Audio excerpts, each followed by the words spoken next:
स्वागत है आप सबका मैनोस्फेयर टॉक्स इंडिया एपिसोड नंबर 17 में। आशा है आप सब स्वस्थ हैं और अच्छे से अपना समय व्यतीत कर रहे हैं। कमेंट सेक्शन हाइपर एक्टिव हो चुका है। देख लेते हैं कमेंट सेक्शन को, लेकिन उससे पहले कृपया करके नीचे मुझे अगर आप बता सके कि आवाज आ रही है कि नहीं।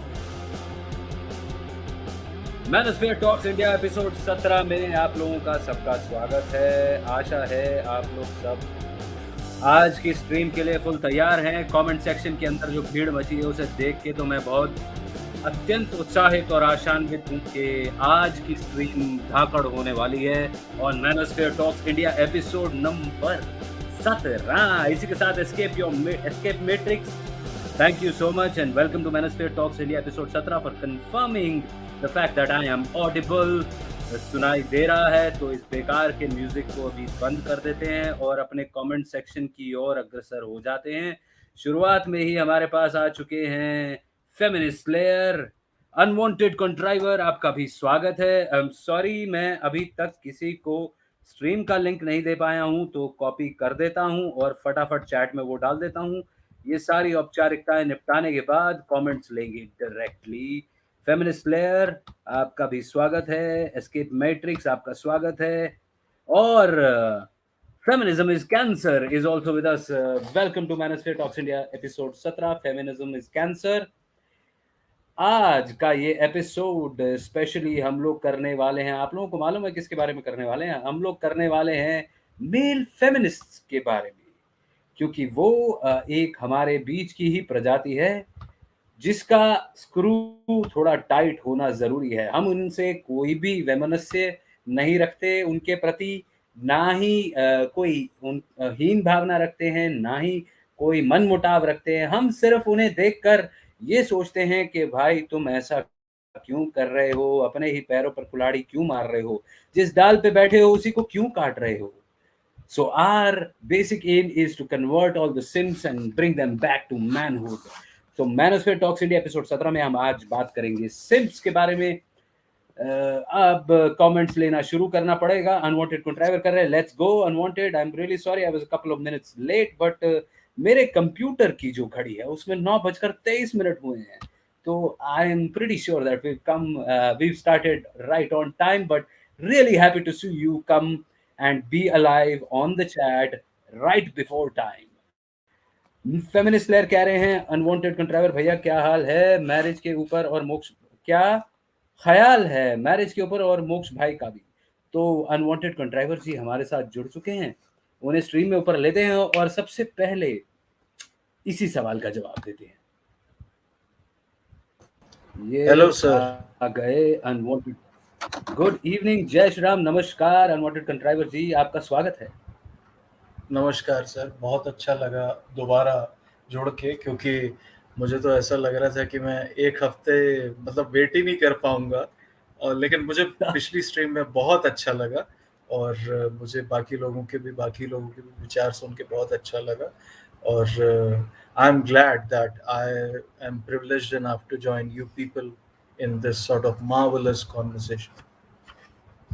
That's amazing and really kind of you to put those adjectives to direct them towards us.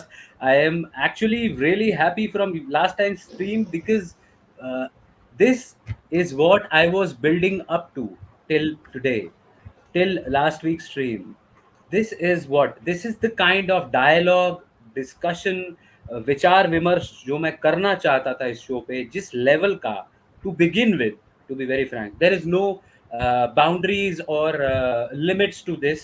It can go as big and as high as possible, but the stepping stone, the ideal stepping stone for the kind of विचार विमर्श जिस प्रकार का मैं इस show पे चाहता था, वो हमने अचीव किया। पिछले स्ट्रीम में आप भी थे, मोक्ष भी थे और बाकी सब पार्टिसिपेंट्स के भी काफ़ी अच्छे विचार रखे गए। So I am really happy that we have someone of your calibre as part of our stream, and so heartening to know that you were eagerly waiting to be here, and so was I। The feeling is mutual. We call it divine intervention. Indeed Indeed Indeed ये बिल्कुल divine intervention है. All things good come, all things good fall in place in due time, and that's how this conversation is going to be today as well. तो आज feminist layer साहब, you've become really popular with our regular daily weekly community of this podcast.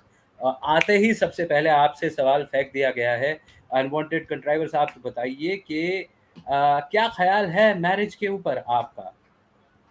ये feminist layer अ, आपसे पूछ रहे हैं. अच्छा, चलिए, अतिथि पहले सवाल का जवाब दे। चलिए ठीक है, गृह स्वामी बाद में देंगे। अरे मैं सर, मेरा पहले तो दे दूं। नाम ही नहीं है इसमें. ये सीधे आपको अरे नहीं डायरेक्ट हिट सर, वो करेंगे. मोक्ष भाई का भी तो पूछा गया है। मोक्ष भाई आज एब्सेंट है, तो उनके हिस्से का काम मैं कर दूंगा. पर पहले जी आप. जी जी जी। अच्छा चलिए। सर अभी देखिए क्या होता है। इन एन आइडियोलॉजिकल सेंस अगर हम उसे कंटेम्पररी परिदृश्य में देखें तो वो तो बिल्कुल सही रहता है कि एक जो विवाह है या एक जो जिसे कहा जाता है ये संस्कार है, आउट ऑफ आर 16 संस्कार, ये भी एक संस्कार माना जाता है। गर्भधारण भी, इम्प्रेग्नेशन जिसे या इंसेमिनेशन जिसे कहा जाता है, कंसीविंग जिसे कहा जाता है, वो भी एक संस्कार माना जाता है।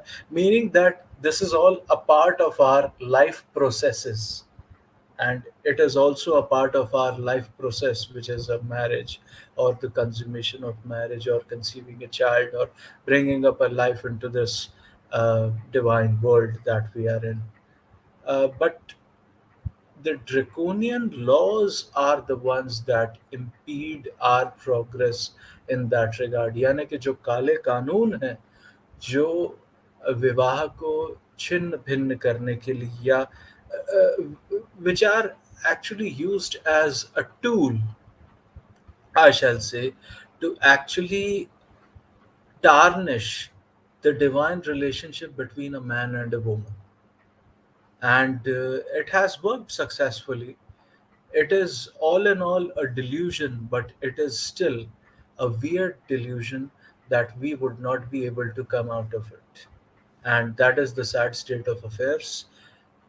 रियलिटी यही है कि आज की डेट में अगर कोई आदमी बच्चा पैदा करने के लिए भी शादी करता है तो उसे क्या ये पता होगा कि बच्चा उसका है, क्योंकि वहाँ डीएनए टेस्ट वेस्ट में तो आम बात है करवाना, लेकिन क्या यहाँ पे डीएनए टेस्ट मदर की कंसेंट के बिना हो सकता है?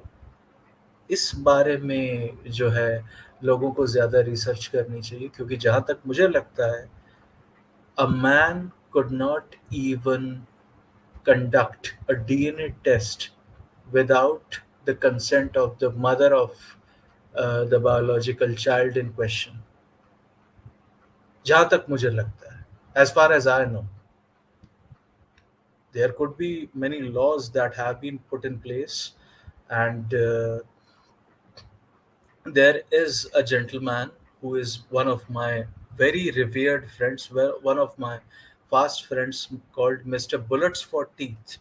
In the comment section, I have given him the StreamYard link as well if he wants to come up. But he is an American and he has made an entire documentary, a 6 hour documentary on this thing called the gynocentric landscape in terms of the draconian laws that have been put in place, why they had been put in place in the first instance, and which led up to destruction of the modern nuclear family unit in the West in the first place.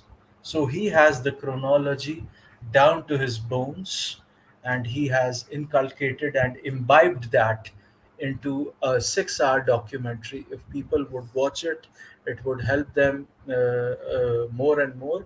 And I would request Mr. Bullets for Teeth to actually give a video of his 6 hour documentary which he had prepared, and it is one of his original works.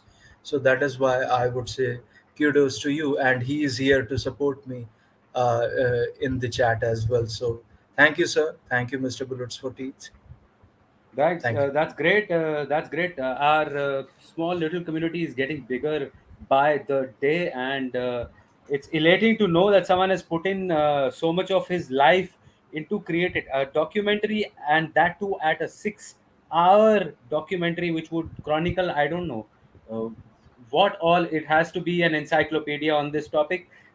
And we would love Bullets for Teeth to join us in the live stream, and if he wants, he can share a little bit, and we would love to hear it from the horse's mouth as to what this is all about. In any case, if you can share the link, and we all can watch this at our own sweet time, it will be amazing.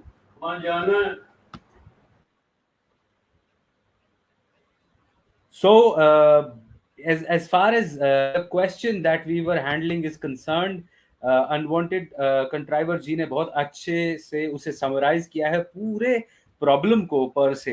And obviously as far as I am concern, feminist lawyer, I would like to say कि क्योंकि ये गृहस्थ आश्रम का एक अभिन्न अंग है, और it's part of humans a man's duty to sort of bring up a family.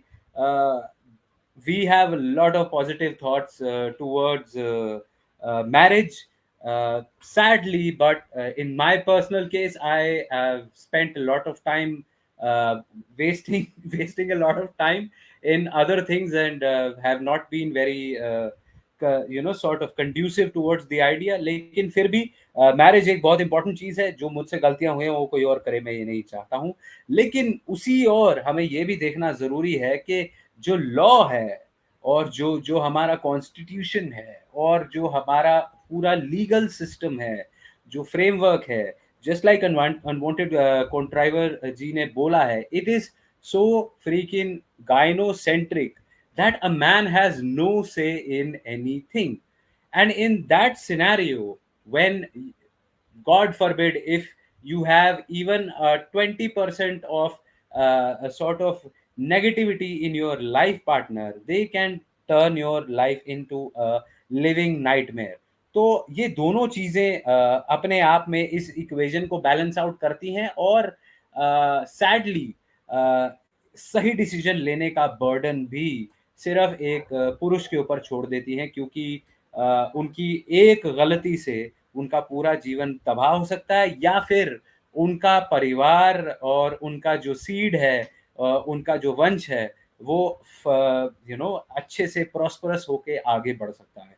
तो ये दोनों के बीच का एक जो बहुत बड़ा एक sort of, if it's dichotomy or not, I am not sure, लेकिन ये एक विरोधाभास है इस चीज के अंदर कि मैरिज बहुत बेहतरीन चीज है, लेकिन जो करंट सिनेरियो है, जो इंसानी कानून जो बनाए गए हैं, उनकी वजह से दे disincentivise men to get into a healthy, happy and prosperous relationship, which marriage is supposed to be.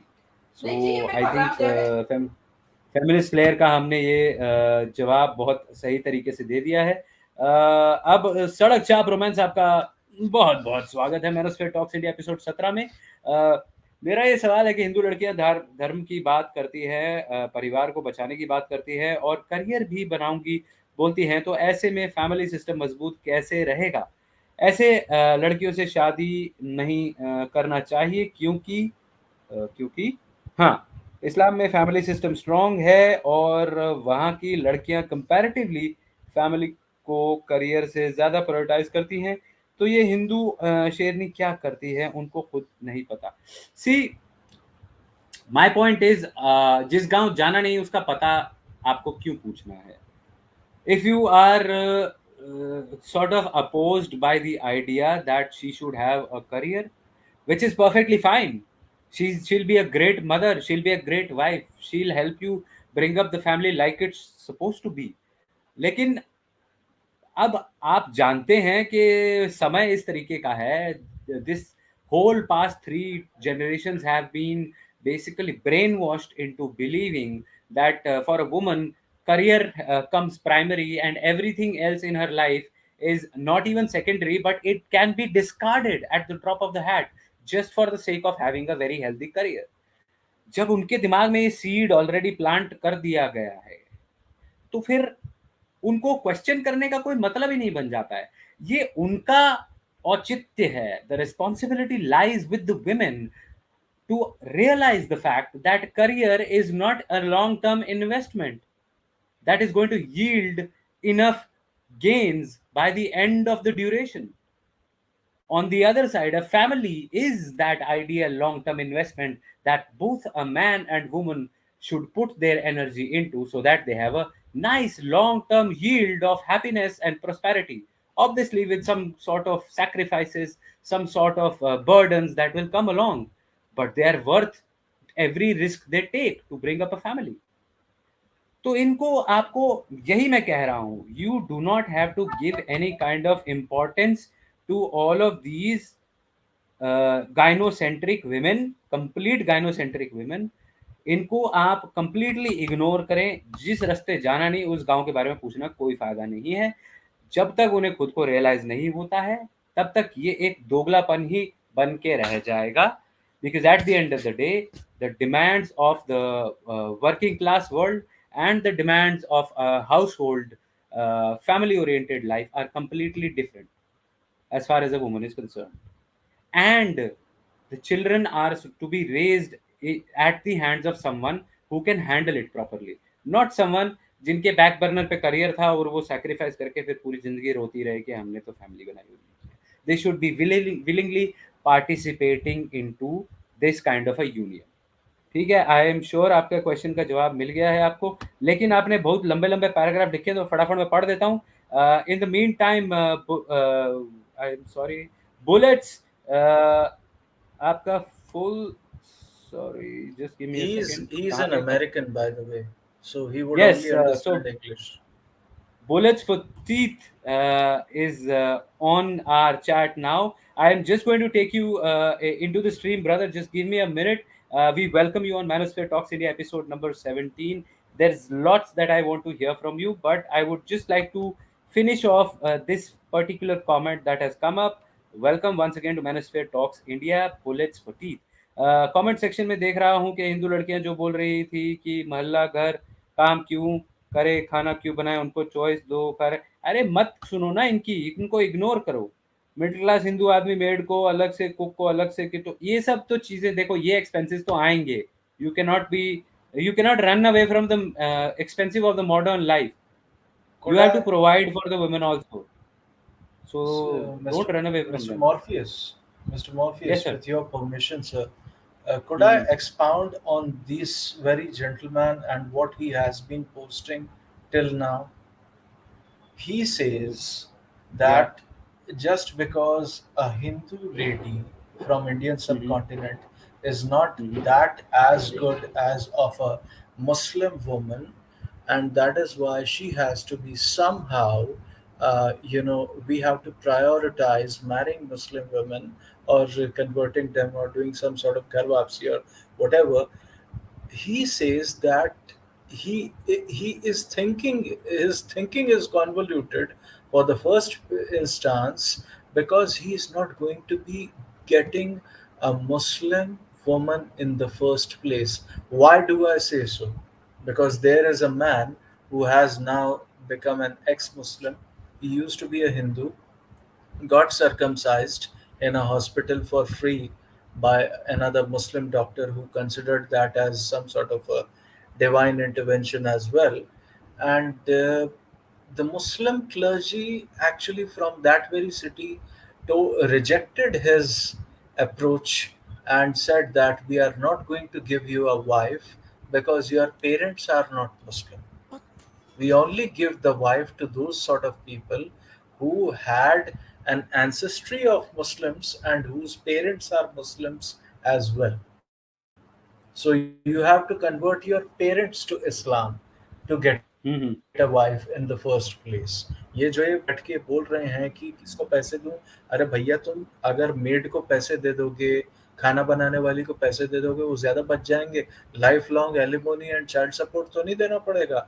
In India, most of the exactly. people here don't know that from day one, since you, even if you married someone for day one, for even one single day, you have to pay them lifelong alimony and child support. Yes. Yes, This is yes, yes, what yes. most people don't know, but let us just move on. And Mr. Bullets No, is here. thanks for putting this into perspective. And I'm really sorry I did not get that whole idea of him asking us about trying to convert someone from another religion and bring them into the Hindu fold. Brother, it's going to be equally सड़क छाप romance में आपको बताना चाहूंगा, this is going to be an equally difficult and unrealistic task to do rather than you. मैं हर stream में यही कहता हूं, आप अपना लाइफ पार्टनर ट्रेडिशनल पद्धति से ढूंढिए. You go ahead, get your जन्म पत्रीज matched, you do some detective work about the past of the woman, and your gotra वाला जो सिस्टम है वो सेम आपका आपका जैसा चलेगा वैसा चलना चाहिए. वर्ण वाला सिस्टम जैसा चलेगा वैसा चलनी चाहिए. जन्म पत्री आप लोगों की मिलनी चाहिए, और उसके बाद आप उनके पास्ट के बारे में जांच पड़ताल पूरी तरीके से कर लें, आपको सब सच पता चल जाए. ये सारे मापदंड जब मिलेंगे तब आप शादी की बात करेंगे. ऑब्वियसली अगर if someone is talking about career, उसका फेमिनिस्ट पर्सपेक्टिव है, तो आप उसको तो बिल्कुल ही नहीं देंगे. लेकिन going ahead towards the other religion and asking them to come to your fold is equally stupid, because you have to bring up your family according to the Hindu paddhati. You do not have to bring up your family from some other perspective. So ये सब बातें आप फालतू ही करना बंद कर दीजिए. दूसरी चीज मैं कहूंगा, यंग लड़के जितने हैं मुस्लिम लड़कियों से सालो तुम लोग दूर रहो. उल्लू के पट्ट हो, अपनी जान भी गवाओगे, अपने परिवार की भी जिंदगी बर्बाद करोगे. तुम्हें मालूम नहीं है क्या चल रहा है मार्केट में. They are literally running false narrative that you fuckers are getting 10 to 15 lakhs to convert their woman. तुम्हें समझ में नहीं आ रहा. This kind of narrative is in the market. So even if you are genuine guy who loves someone, their family will consider you a freaking paid guy and they will slaughter you. So ये फुद्दू वाली बातें बंद करो, अपने मत में रहो, अपने संप्रदाय में रहो, और अपने धर्म की लड़कियों से शादी करो, उन्हीं के साथ परिवार बनाओ, फैमिली को प्योर रखो, उनको ये गंद सड़ंद इधर उधर की गंदगी लाके अपना जीवन बर्बाद मत करो. That's my perspective. Now that I've already vented myself out on this topic, I would like to formally once again welcome Bullets for Teeth on Manosphere Talks India episode number 17. We would love to hear from you on the topic that you've made the documentary on, the gynocentric society that we live in. If you could just enlighten us a little bit about that. Welcome once again, Bullets for Teeth. YOLO Morpheus, thank you very much for having me. I'm here in support of my friend here, Unwanted Contriver. Yeah, the gynocentric landscape video, made the original of that when I first when I took the red pill, and I realized what the red pill was. And um, if you don't understand, the thing is this: it's kind of like an epiphany, a catharsis, and it's life altering when you realize that the blue pill society that you've been a part of, has been a lie this whole time. And you encounter the immense amount of laws that are stacked against you in the gynocentric landscape. This, pardon me, this realization is what we call the red pill. And it inspired me to make the video when I go in depth into the markets of the gynocentric that make up the gynocentric landscape. And these markets encompass the social market, the dating market, the marriage market, and ultimately the divorce market. I have a shortened version of this video on my channel. It's about 30 minutes long.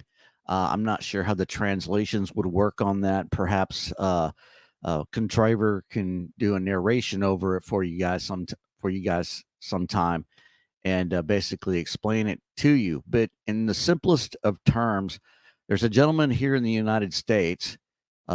He's a U.S. Army veteran, and his name's Terrence Pop. And in his video, "What is MGTOW?" he puts it very sincerely that let me quote here.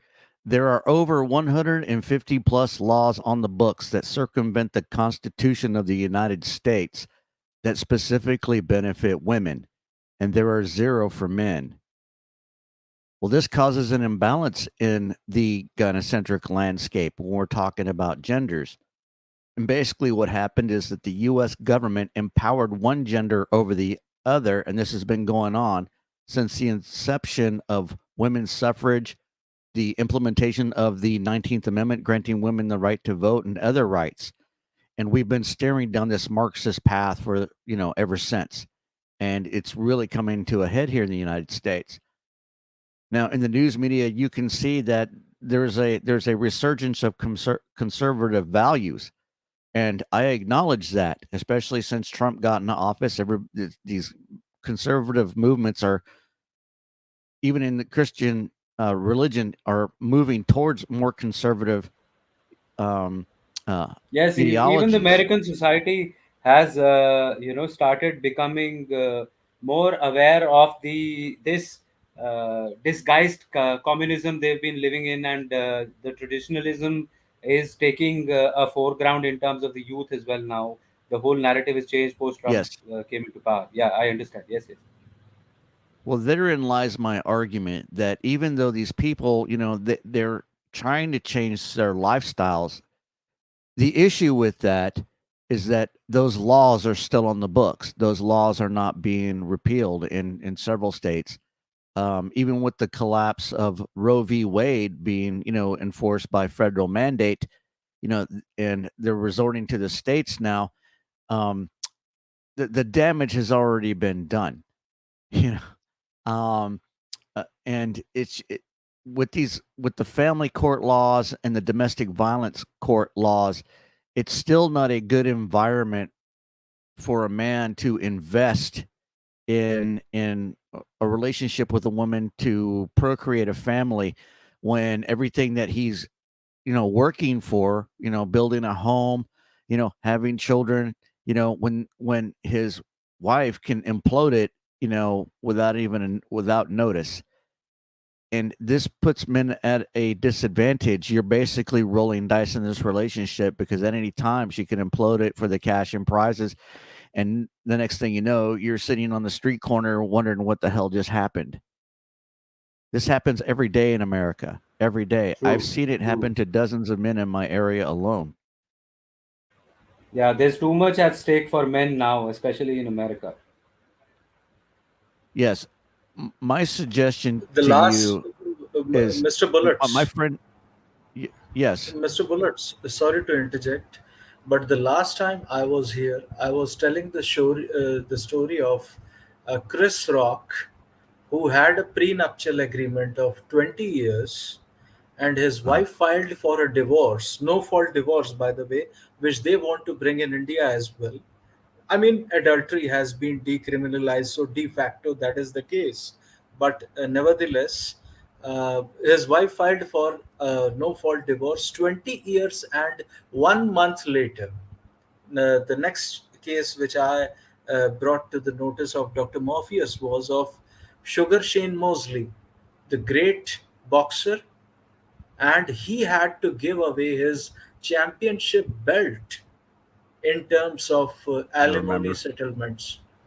Hmm. And what shocked me was that he had to get a vasectomy also. Oh yes, because wife That's wanted so probably that he could smart. not father other children outside. That's the most shocking part as far as I am concerned for me. I have a friend who was a U.S. veteran who is known to us, Mr. Father Saunders. He had a vasectomy after reaching the age of 45, and his wife had to sign for an approval paper on a piece of paper that he Mhm. approves that he has a vasectomy as a wife. Wow. Yes. And since Roe v. Wade has been overturned in America, so that now pregnancies and gestation period is given so much importance. And Dr. Morpheus, would you like to tell Mr. Bullets, our Western friend over here, as to what is happening in America, where the Indian Supreme Court is hell bent on providing, even for abortion, even after 24 weeks?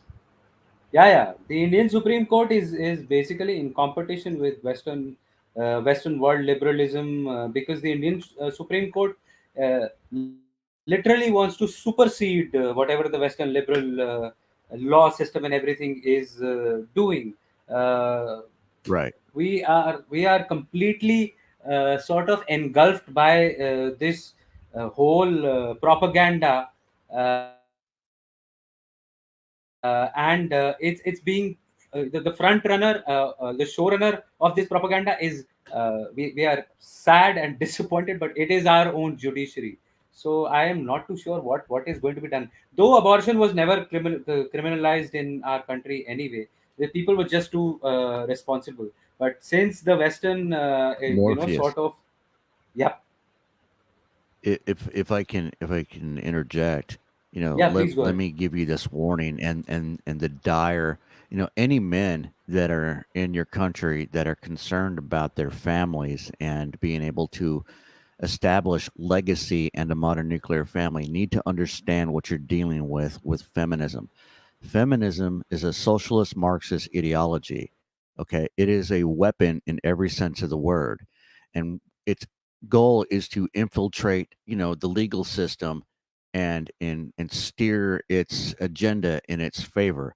Very much so. If what you're telling me that they are getting ready to introduce no fault divorce into into your country's legal system, that is a weapon. That is a weapon made to target you and your countrymen and everybody that can hear the sound of my voice. If you are a man, understand that these no fault divorce laws will destroy your family. Basically, what it does, the old saying here in America is that a man's home is his castle.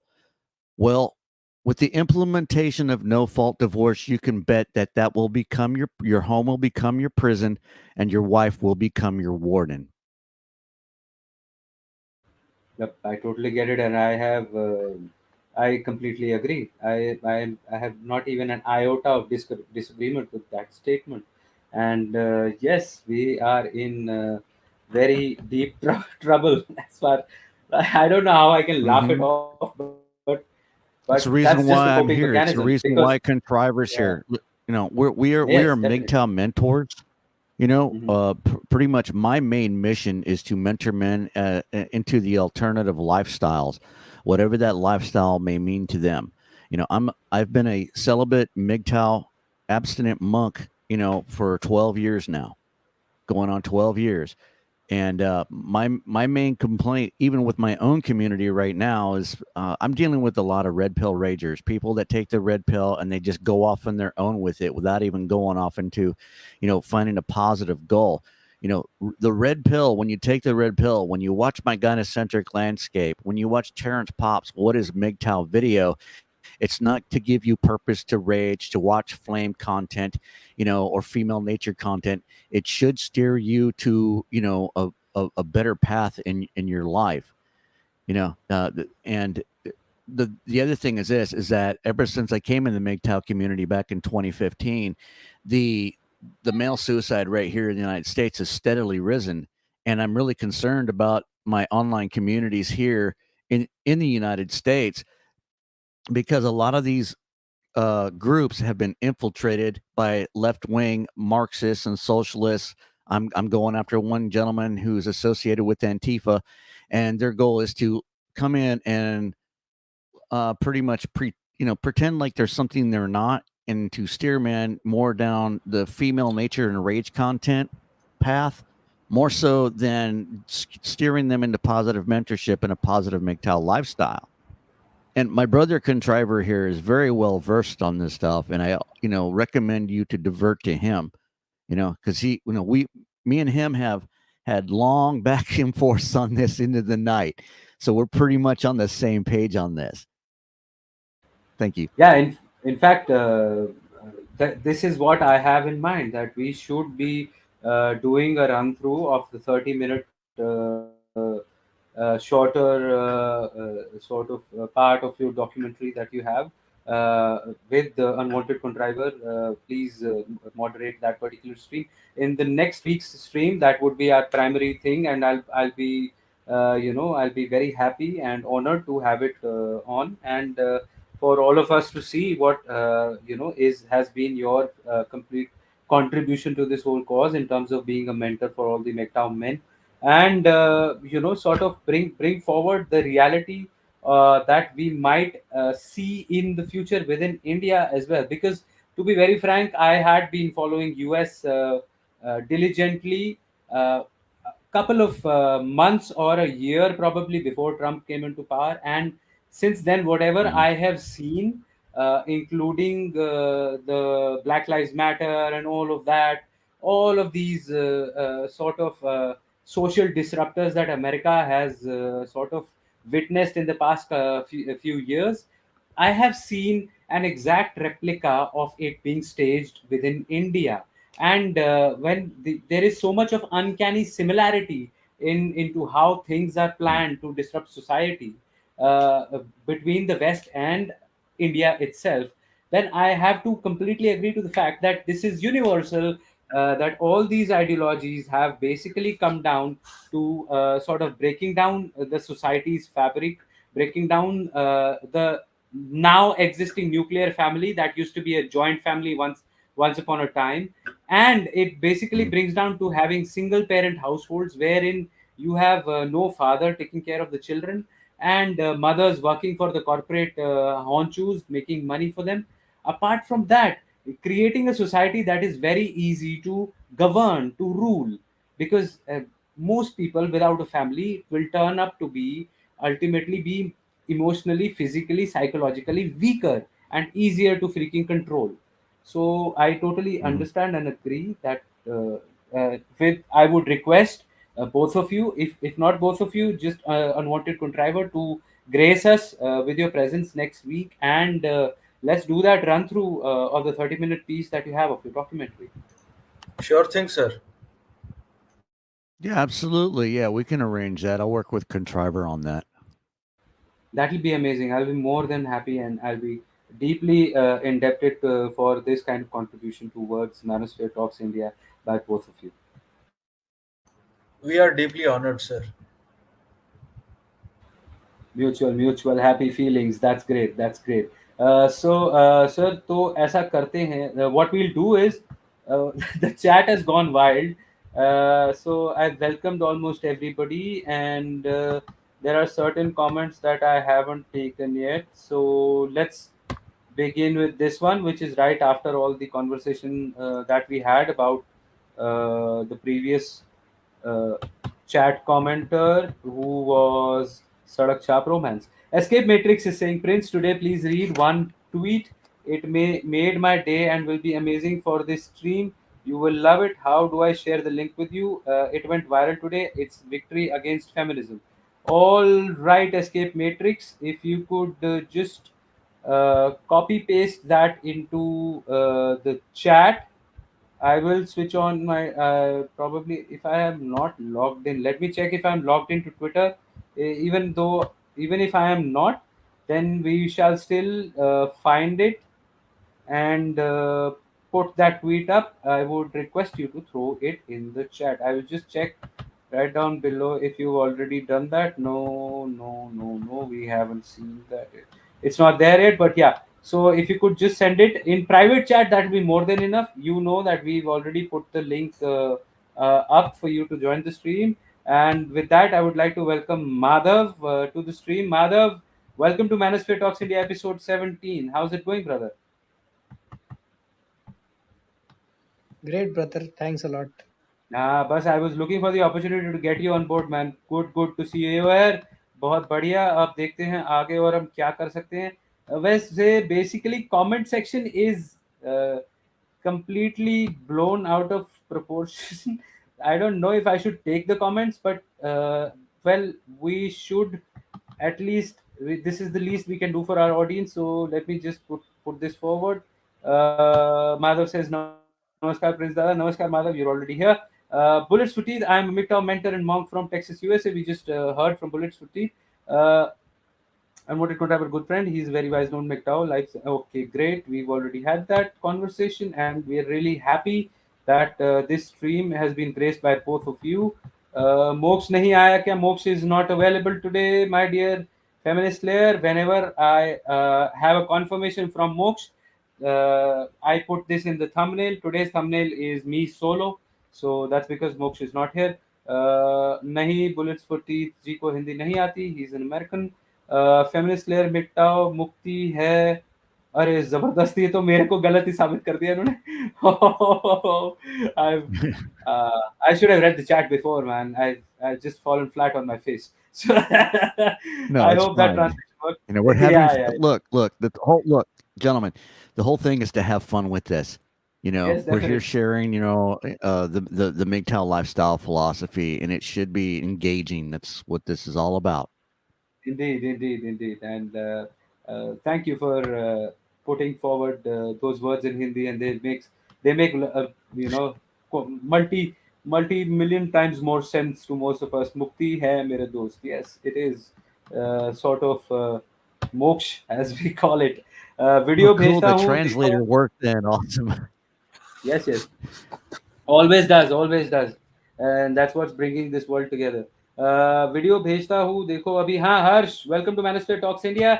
I will play your video brother, definitely. World trigger मिक्टाओ is here. Hello भाई लोग, hello world trigger मिक्टाओ, welcome to manosphere talks India episode 17, as I would like to keep repeating so that you guys remember. We've done 16 streams already. Damn, he is back. Yes, yes, yes. Everyone, each one of you who is on the stream regularly is back, and we have some great new guests as well.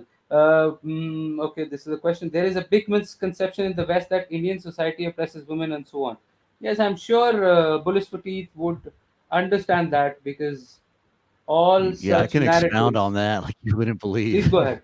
Please go here ahead. Please go ahead. here in the US we have something, we have the hashtag Me Too movement, which has been targeting, men, the leftists, the woke mob, the feminists have been, kind of like, they talked down to us like we're less than they are. Like they categorize us in these stereotypes, like gender stereotypes, like cis white man. They'll call me a cis white male, basically, as to be as demeaning terminology as to categorize my gender of who I am. This is psychological warfare in every sense of the word. So yeah, I'm not surprised, If I that, may, if I may, I have something to say about this. yes. I would call this dehumanizing the heterosexual male, Hmm. if Yeah, I'm you'll not see wrong. it in the media. This fake thing that, men oppress women. It's all a lie. What you're dealing with in your country is the same thing that we're dealing with here. We're dealing with a monolithic propaganda media machine that's run by the globalist agenda from the NATO, the World Economic Forum, Agenda 21, population control. Pretty much, if you're familiar with Alex Jones, if you ever heard of him, he goes into this stuff here in the United States. Yes, I And have. Yeah. yeah, it's very much an agenda to destroy your ability to establish a modern nuclear family in your country. It's very much a population control agenda. Yes, true. It is. It is, and that's the ultimate goal. That is the ultimate goal. Hmm. Just hope we don't have something very out of the box that they have slated for all of us this year, at least. uh, I Let me mean, they quote what. tried back.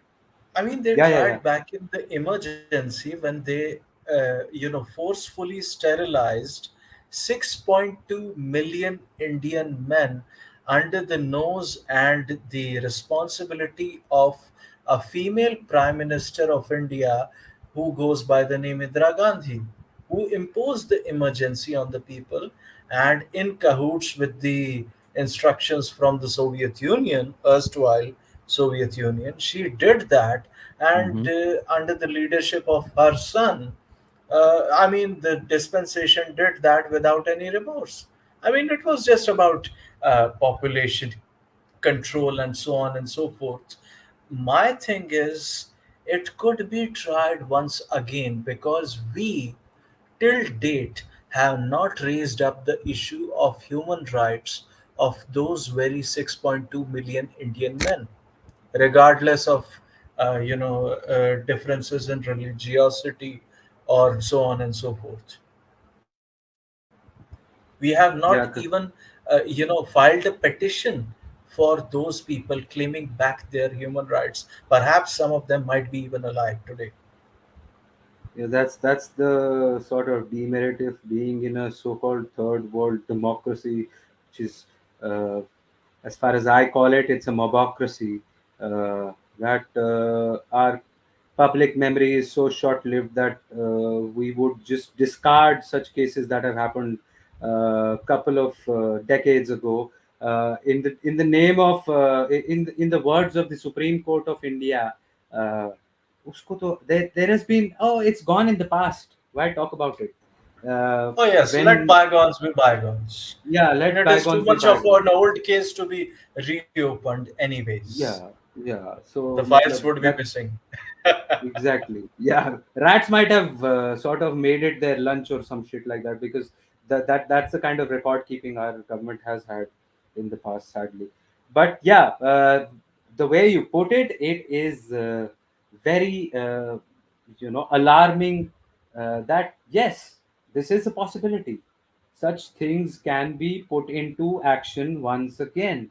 And if there is no adequate say of the sort of the democratic republic of India, the people of India, the public, in any such scenario where human rights are involved, and the governments are sort of armed enough to take arbitrary action of that sort, it could be a direct hit onto the population that they're wanting to control. So yeah, it is very alarming, and I'm sure as we go forward, we would be able to discuss on how to sort of get by these scary times.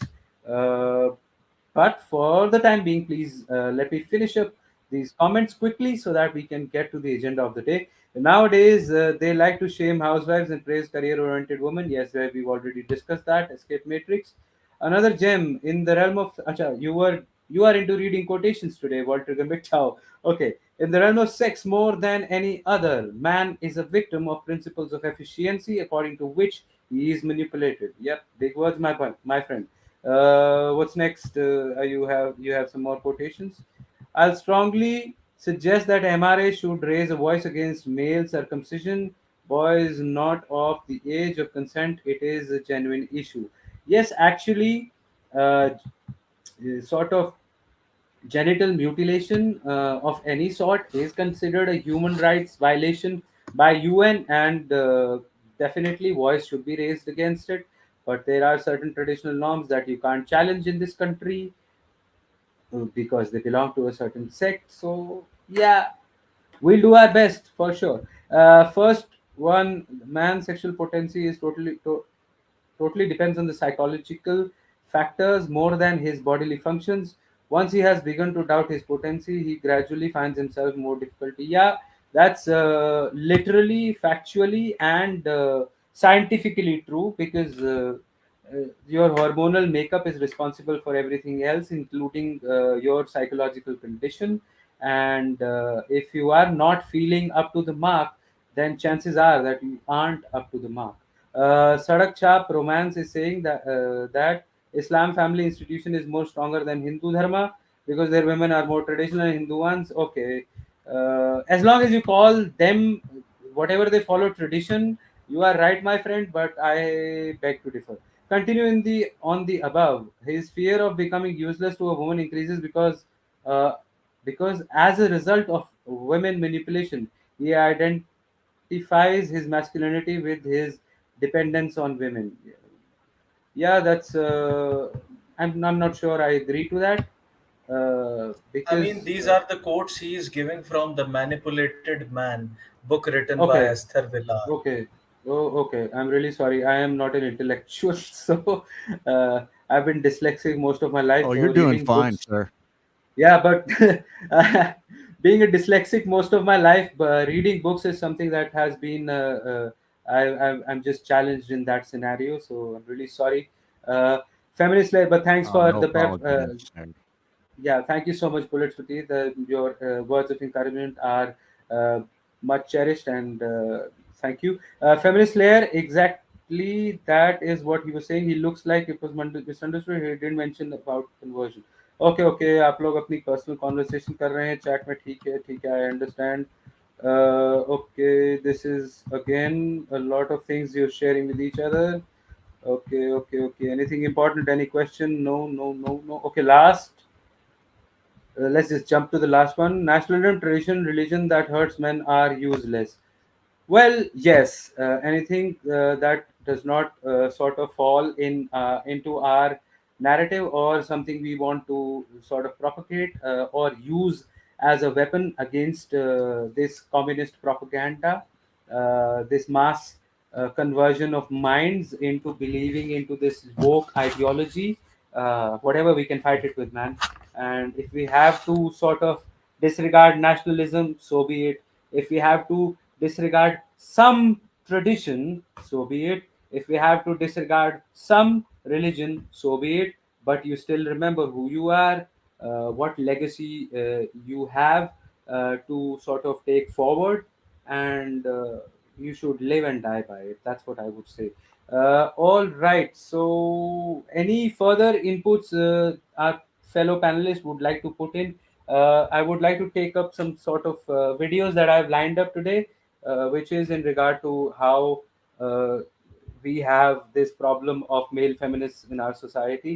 Uh, but Mhm. before we go to that, I would like to hear more from Bullets and Unwanted Contriver, both of you. Yeah, I'll go first. One thing I want to clarify, because there's been some reference to men's rights activism, or MRA. We have that here in the United States. One thing that I want to make clear, that I think that a lot of people, even in my own community, don't seem to understand, when I was talking about red pill earlier, should lead you into a MGTOW lifestyle. Red pill and MGTOW, are like two entirely separate things. MRA and MGTOW are also two entirely separate things.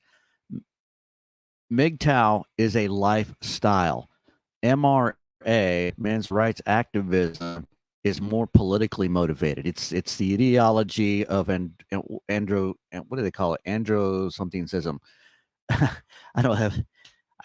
Yeah, Androcentrism. androcentrism, I think, is what it's called. Excuse me. Yes. But Yes, great. they're promoting, Thank you for which adding is a new pro word modern to our nuclear vocabulary. family. Yeah, yeah. Thank you. They're Yeah. they're more politically motivated, whereas I think the two get confused. As a MGTOW, what I preach is to live a MGTOW lifestyle, even though I vote conservatively. I mean, I support MRA to the point to where I'll vote in line with the conservatives, because that's the type of person that I am. I agree with that mindset. Kind of like they want to vote pro modern nuclear family. Hey, I'm all for that. But the MGTOW lifestyle in and of itself is separate from that. It's a lifestyle. It's not an ideology. There's no real rules to it. And I think that's kind of like confused a lot of the people, even in my own community. They've been led down the wrong path, and I'm going through this right now because I'm refusing to in have them put their rules on me.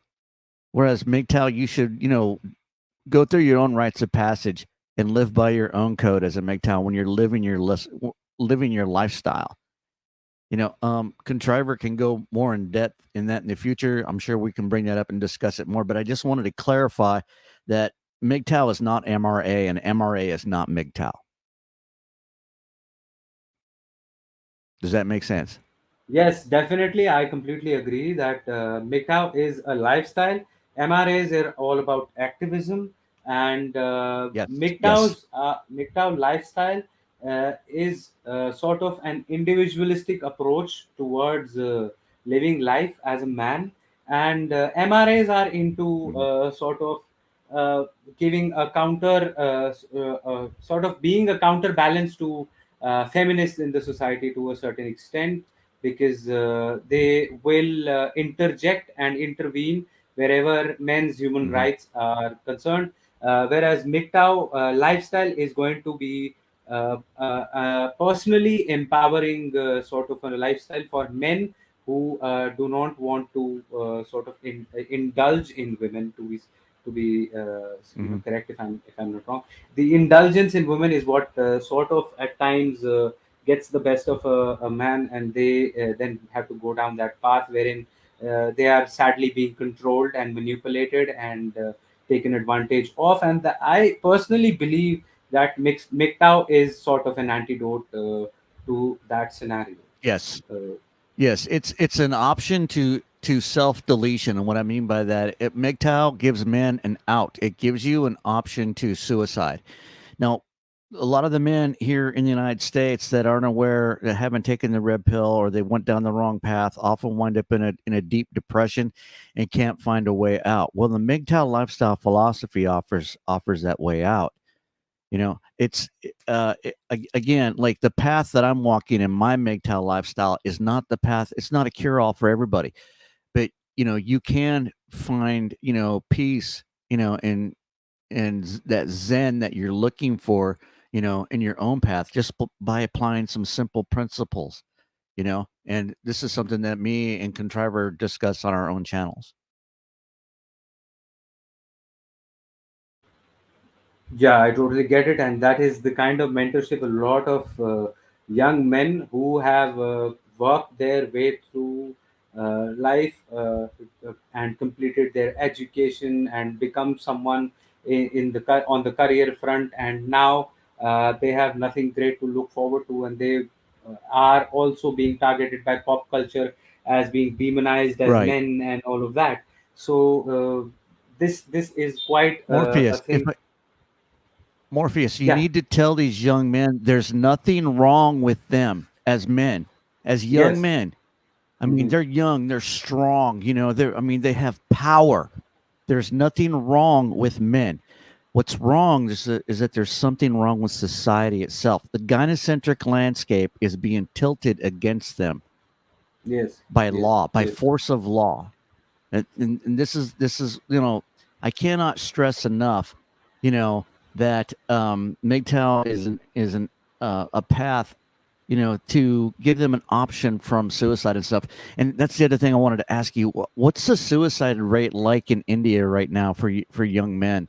I'm very concerned about that. Uh, I can bring forward the statistics. Just give me a second. Though it is extremely alarming, and that is one of the things that concerns us also. Just give me a minute. If Unwanted Contriver would like to sort of throw some light on this from his perspective, that'd be great. Oh yeah, sure, surely. In continuation to what Mr. Bullets wanted to allude to, is that if I could explain it in Hindi as well, surely. Yeah, go mister for it. Bullets का कहना ये है mister bullets का कहना ये है कि जब भी आप नए नए किसी फिलॉसफी को आप पढ़ते हो, किसी चीज़ के बारे में, फेमिनिज्म के बारे में भी अगर आप जानते हो, तो उसमें ये होता है कि जो ब्लू पिल्ड लोग रहते हैं, all they all of a sudden get enraged by all of this. Here is my English coming in again and again. Anyways, uh, जो आपको एक तरह से क्रोध आता है कि ये ऐसा क्यों हुआ या हमारे साथ ये नाइंसाफी है, वो क्रोध को कहते हैं रेड पिल रेज। वो रेड पिल रेज कभी तक के लिए रह सकती है। उस रेड पिल रेज में कई लोग आत्महत्या कर लेते हैं, दे कमिट सुसाइड। कई लोग नशे करना शुरू कर देते हैं, they become addicted to alcohol और अदर थिंग्स। कई लोग उसमें जो है व्याभिचार शुरू कर देते हैं, दुराचार शुरू कर देते हैं, कई बुरे काम, anti social things, illegal things, they start doing all of that.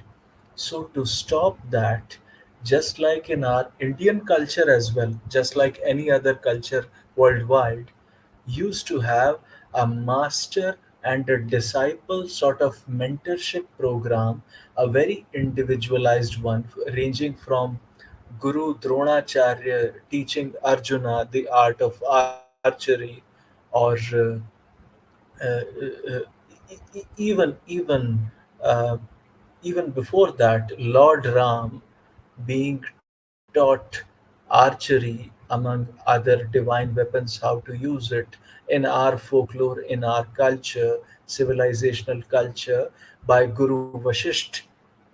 That sort of mentorship is what is required when a boy is feeling down and he needs a shoulder to cry on because some people made fun of him at school for being a virgin, because some people made fun of him. A man in this day and age, एक आदमी के पास कुछ नहीं होता, एक लड़के के पास जो किशोरावस्था से गुजरता है, he goes through a hormonal changes in his body and he doesn't know what to do with it. It is the gift of heavens. ये एक प्रकृति का आपको तोहफा है, एक उपहार है। इसलिए उस उपहार को कैसे इस्तेमाल करना है, ब्रह्मचर्य को कैसे फॉलो करना है, और अगर नहीं भी करना है तो किस तरह से अपनी बॉडी को नुकसान नहीं पहुंचाना, that is something that needs to be taught of children ranging the age from 9, 10, 10 to 11, 12, 13, 14, 15, 16, 17 years of age to the age of 25, till our brain reaches a certain level of calcification and maturity. So in that regard,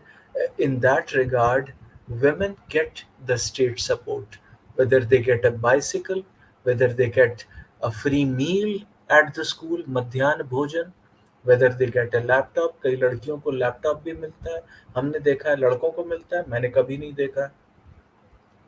They get all sorts of incentivization via state, which earlier men used to get even 5,000 years ago or 10,000 years ago in our culture, because sons were considered as the insurance policy of their parents. If that is why so much emphasis was laid in nurturing and raising a son to be a warrior, to be a good archer, to be a good strategist, to be a good calculator, to be even a good wrestler, for example. Because if they would fail in the coming generation, the society itself would collapse. And as we have seen with the fall of the erstwhile Roman civilization, as masculinity deteriorates in any given civilization, it is taken over by rival masculine civilizations, which we have seen earlier with the Islamic invasion of the Indian subcontinent, and so on and so forth. Just like in the case of Roman civilization, which was taken over later by Germanic pagans, and so on and so forth. Anyways, I'll expunge on that. And Mr. Morpheus is showing something to Mr. Bullets. Yes, so I do not like to talk about things without particular data, and very sorry that I could not find the latest data on the suicide rate and the gender disparity in the suicide rates in India. But what we have here is in 2015, this data has come about that there have been 1,33,623 suicides in India reported, of which 91,528, uh, around 68% of the total were by men. So 42,088 were by women, which sort of boils down to the fact that suicides by men is more than twice as much as the Yes. suicides by women in India. And this is around 10-year-old data that we're talking about. I'm sure it has exponentially grown, and I'm it's a sure very it has. sad It's state. grown here in the U.S. Yes, yes, You know, yes. I'm sure in the US you as know, well. uh, in your own language, if Contriver would translate to the, to the young men, that are watching this, you know, it's not your fault It's the system. There's nothing wrong with any of you young men out there that are depressed. If a girl doesn't like you, if people are like making fun of you because you're a virgin or something like that, it's no big deal. It's not you. There's nothing wrong with you. It's society that's messed up. Okay, and I think, and this is the weaponization of society against the modern nuclear family and against young men to keep them from establishing a modern nuclear family, to put them in a state of depression, to feel less than men, and drive them to suicide. That's what they tried to do to me here. That's what they tried to do to a lot of men, and we've lost a lot of men here in the United States, because of this woke agenda, this brainwashing of the blue pill plantation. Sorry if I'm speaking out of kind of like a little vague there on what that is, but Contriver can elaborate on that later. And again, I will divert you to him on this subject matter because he's very well versed in it. And this is something that I'm just as concerned about here in the United States, just as he's just as concerned about it over in your country in India. Thank you.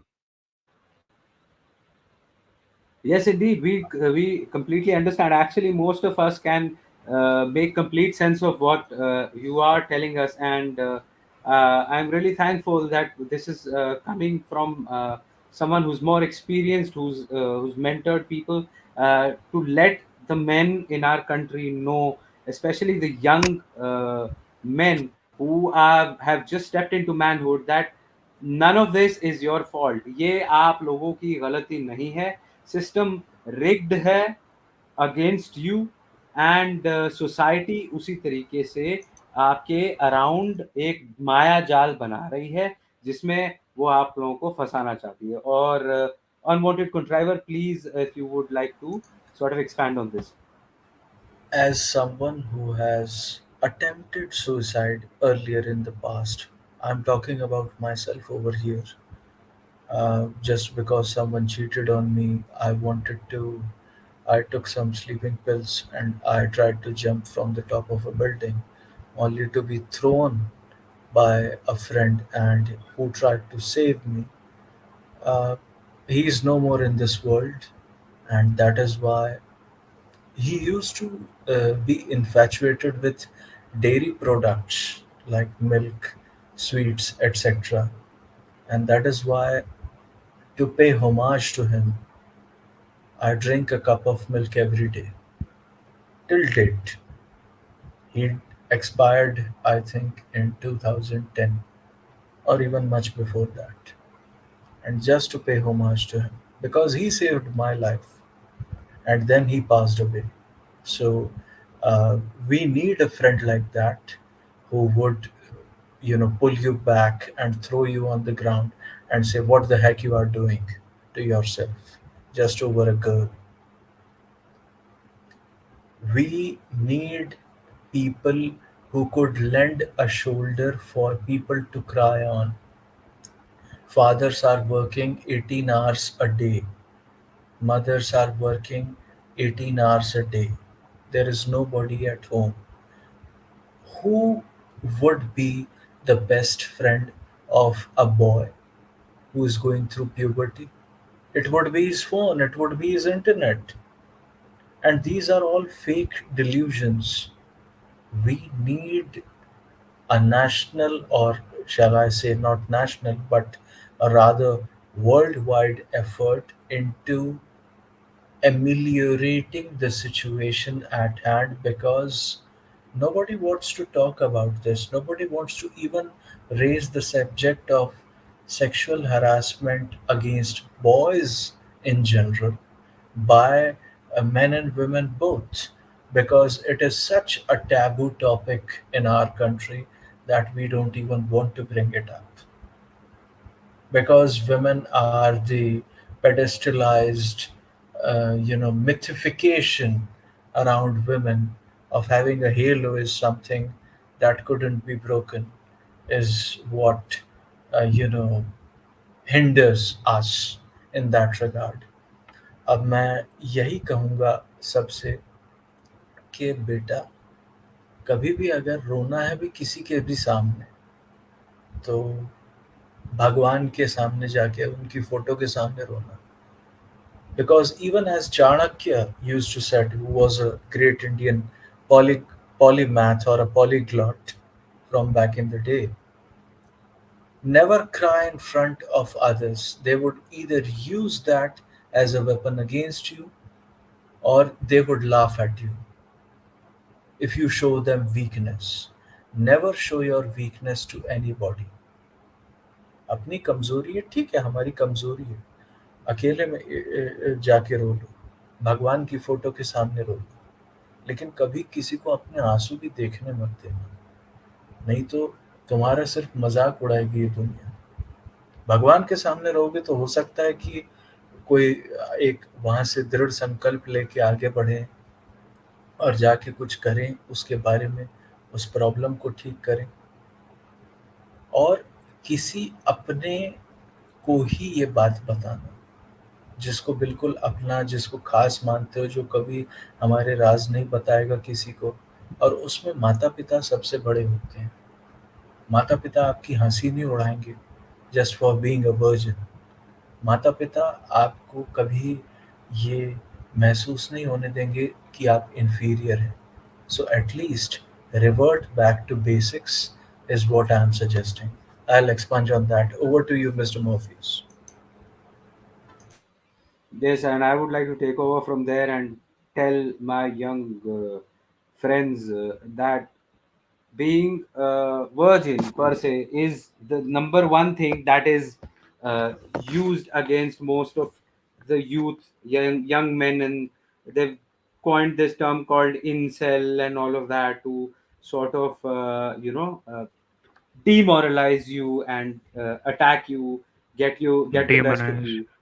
Yeah, demonize in a way. Yeah, मतलब it's looked down upon, तो इसमें demonize भी क्या ही करना है, मतलब an incel is someone who's considered to be the bottom of the barrel kind of a person by these people who have coined this term, by the way. So if at all there is any shame or regret in being a virgin, you are playing by their rules.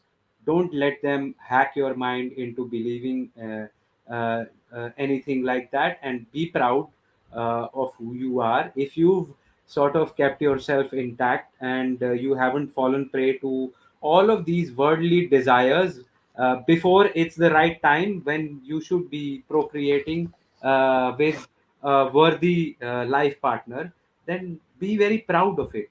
Don't freaking let them play with your mind.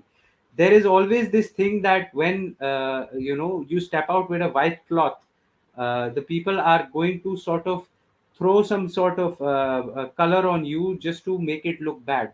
But the fact is that with the intention with which you wore it, you should keep carrying it along, no matter what kind of dirt people are throwing at it. At the end of the day, you know the dirt is washable, but if you accept it as your own, then there is no curing you. So always make sure that you do not let them demoralize you.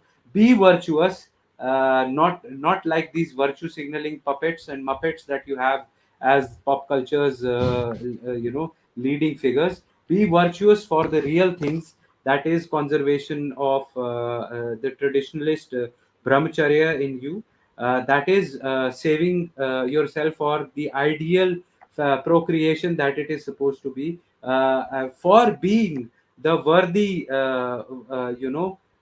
follower of Maryada Purushottam Shri Ram, who has had only who is a one woman man, you know that. सो उसके लिए आपको virgin होना अनिवार्य है। अगर आप virgin हैं तो be proud of it and wear it on your fucking chest like a badge of honour. ठीक है? तो ये इमोशनल हो गया थोड़ा सा इस Absolutely. बारे में।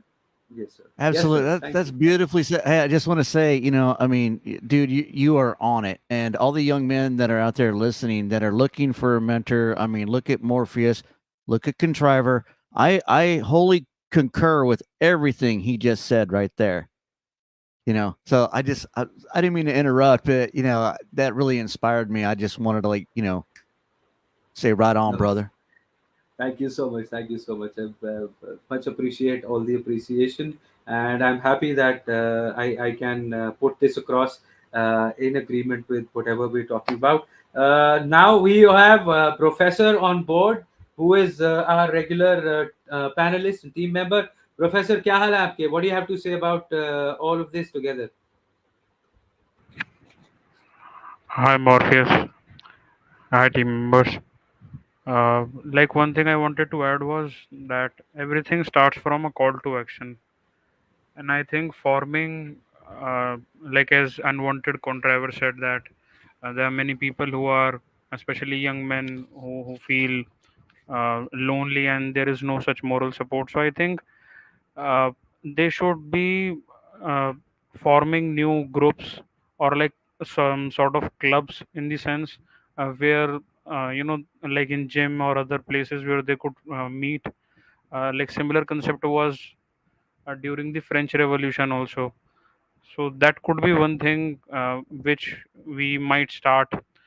So in order to help like young men on the offline world, not in the online, but in the offline one, like groups, like where like young men could find a space or support system. So yeah. In that regard, if I might interject with the permission of the fellow interlocutors, in that regard, Mr. Professor, I fully, wholeheartedly agree with your statement, but I think that is a dimension which has been left explored by the men's rights activist groups who could actually nurture those sort of and Yes. cultivate those sort of new harvest that actually comes in. And I have seen, apart from Amit Lakhani or Manoj Lakhani, whoever he is, who is going to a restaurant where the father died and 13-year-old and 9-year-old children are running the restaurant on their own or something like that. I don't see it much often. I want to see it more. And men's rights activists could actually be able to be a catalyst in that regard. Wouldn't you people agree on that? Yeah, like sure. Like see, one thing is also there because as far as I see on the like ground reality, that one part that could really help as a catalyst in this entire process of forming groups could be like the religious group. Like for example, in the West there are like choirs or some sort of groups that are related to some religious affiliations. Now any religion it could be. So in similar sense, I what I have seen in India is that as far as Hinduism is concerned, there is no such structure in a network kind of a basis that is there or present, which could be very helpful in forming the basis of such kind of groups. Like for example, kirtan groups or some sort of like groups which are associated with some religious motives, where just young men could like come up rather than just forming political um, uh, you know groups like Bajrang Dal and all, where men's issue could be talked Okay. about. Yeah. So in that regard, as a follow-up to that point, could I ask you that would you be okay if there is a men's rights activist group who would take children or men in general out as an NGO or something for a tree plantation day or something in that regard? Yes, it could be because, like, as you said, like tree plantations and like other subjects, these are related to, uh, like making people form into groups. But at the same point of time, if we see, like, there are also men from different religion who are suffering from this entire, modern bullshit. So that could be one thing. And one other aspect could be like some male right activist or some people who are working together in this area. They might form some sort of workshops across India or across wherever they are operating. That could also be very helpful because what I've seen is young men out there, they're suffering and they don't know that they're suffering. So they are just using different areas like drugs and like sexual immorality and all those stuff to just numb the pain. So they are in pain, but they don't know that they are in pain. They are just taking painkillers. So in that case, if we want to like make them aware and forming groups and doing all these kind of workshops, but yes, surely we would be needing some sort of mechanism so that they would be aware that there is this workshop happening. So I think that You workshop know, could be a great help. it is interesting you bring that up because we have a Western friend of ours on board. Mr. Bullets, could I ask you that there is something called Big Brothers of America or something that used to be in back in the day during the days of Tom Likas? Yes. I don't know if What that was that all movement's about? Could still you around. elucidate on that? Yeah, but this actually, I believe, started in the late '80s, and it went pretty much through the '90s. But you would see adverts on the TV about these groups that were asking men to act like mentors or big brothers to young men who didn't have a father figure to look up to. And I don't know whatever happened to that group or if they're still operational. There are mentorship groups out there here in the U.S. A lot of them are inner city, but um, yeah, that's something that you might want to consider, especially uh, young men today more than ever. Especially if they're coming out of single parent homes, or single mother homes, they don't have a father to guide them through what I refer to as rites of passage to become a man. And the only way they're going to ever be able to do that is to have the older generation of men, mentor them, to take them under their wing, to hold them in their heart, and mentor them on, the arts or trade or something, and take pride in what they're doing. It's really difficult for young men. Like, they'll get in their little gamer groups and or little TikTok groups that they're on, and they engage each other. But the problem with that I see even in my own community, and I'm dealing with that right now, is that they don't initiate each other. They don't initiate each other like, an older mentor, you know, up in his 40s or 50s could initiate that young man, into a path of enlightenment that's going to benefit him in a trade, or, if he wants to learn how to play, like, the guitar or sitar or whatever, and make music. uh we're starting to see that rise on YouTube. There is a large mentorship community on YouTube, and I refer, if you're looking for ideas, on how to do this and how to implement this, is to look up, some of these mentorship channels online. I would just do a search and look at gentlemen like, well, he passed away, but his name is Robert Bly, and he goes into, the importance of mentorship. And who's that other gentleman? His last name is Cynic. I forgot his first name, but he also goes into the importance of mentorship. Jordan Peterson also talks about the benefits of mentorship and the importance of it, especially to young men. Thank you.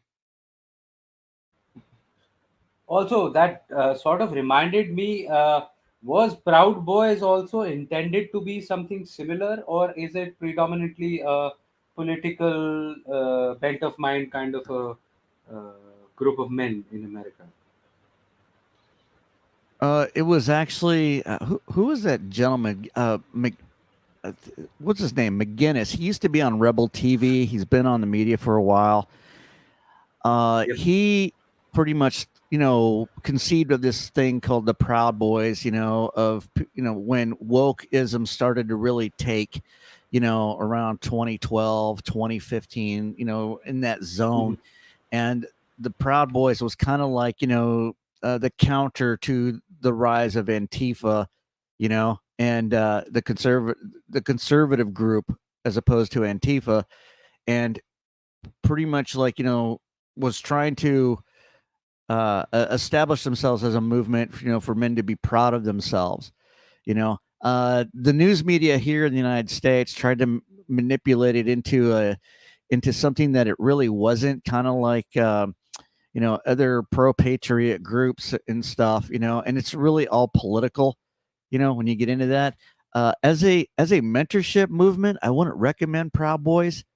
Because I kind of associate them and lump them in with MRA. Right. Okay. All right. All right. All right. I totally get that. Also, they were also demonized just because they were sort of on ground, like they had a lot of confrontations with Antifa, and the left tries Yeah. to sort of, demonize such people who can bring out the force right in the open and smash a couple of Antifa people into Right. pulp. Well, So, we right now, we're over here on online in the United States. That's kind of like what I'm dealing with now. You'll run into these groups online, and they're activist groups.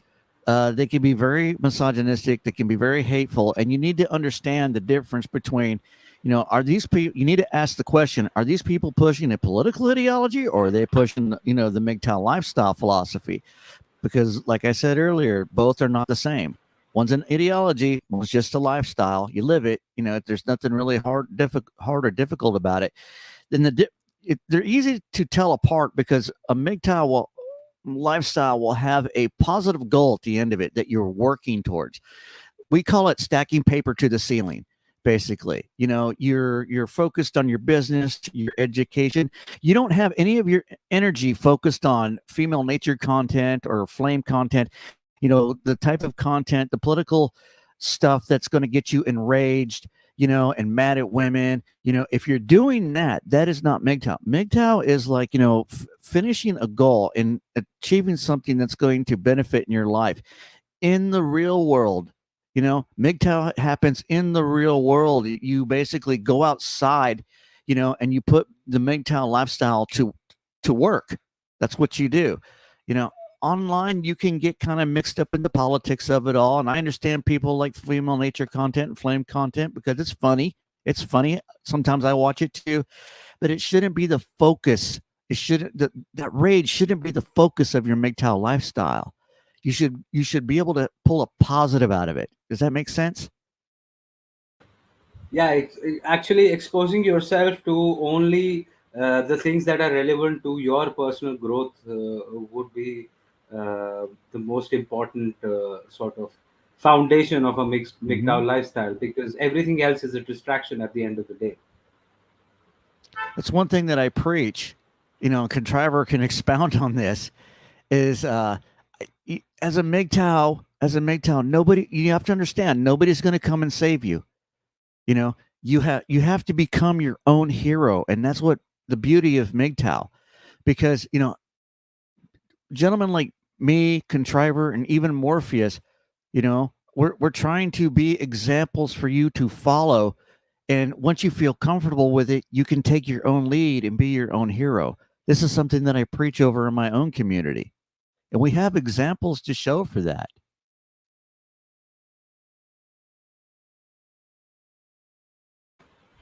Yeah, totally, and I'm sure all of our listeners and viewers are right now, they're getting the message loud and clear, and I hope that they can practice and exercise these tenets in their life as well, and with the mentorship of bullets and unwanted contriver, especially the next stream that we're going to do, they will have a deeper insight into the MGTOW lifestyle, and probably benefit from it and create a better future. As of now, we have again a lot of heat in the comments, but I'm sure you guys are interacting with each other mostly. Now, what I want to do is, rather than reading comments, we have one request from Harsh that is sort of in the curtains for a while, that has been in the curtains for a while, and he has sent us a video, and I think that we can put it up and then discuss it, because uh, the conversation has been so enriching till now that I don't want to dilute it by talking about male feminists as of now. It's a complete change of plans. Yes, first we will see what video Harsh has sent us, and sort of we will. It's in Hindi most probably, so we might just put it forward, break it down in English as well, so that all of us can sort of interact a little bit on what this video is all about. Just give me a second. I'm sharing this. Harsh, I hope you are watching this, brother. We have put this forward, and Uh, देखते हैं बच्चे पैदा करना कोई खेल नहीं. Yes, professor, you have something to say? yeah, brother. Just a request. Like, there was this one video by Mox of Men, where the girls were crying. I think it was on Instagram. So just a request. Like after this video, if you could like react on that, because that was very very sad to see that video where the mother was in relation with somebody else and the girls were crying and the family was falling apart. So because I think that it is something that all the viewers should see, that is the hard reality of these days, which many people don't think of it. So just a request. Yeah, I know that that video is particularly very blackpilling to a certain extent, and sure, I will put it forward. We will discuss it right after. Unwanted contriver wants to put in something. Yeah. No, I just want to say that gut wrenching video, which I have seen as well. I want people to play that out in front of Mr. Bullets for everyone to see that India is as disastrous in terms of matrimonial disputes and families falling apart as any other Western country is from the Western Hemisphere. So that is what I want to exemplify via you actually putting out the video subsequently after this. So that is something that I wanted to add, nothing more. I think, well, the word of two against mine, and it'll make a lot of sense if we immediately hopped onto that video before playing the one that I've scheduled. So I'll just put this across, and let me find it. Yes, I have it. I will share that instead immediately, and all of us can witness it. I will refresh this. I hope it's on the screen now. Yes, it is. Yeah. Yes.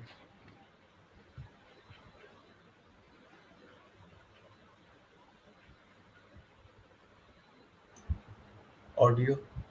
Yeah.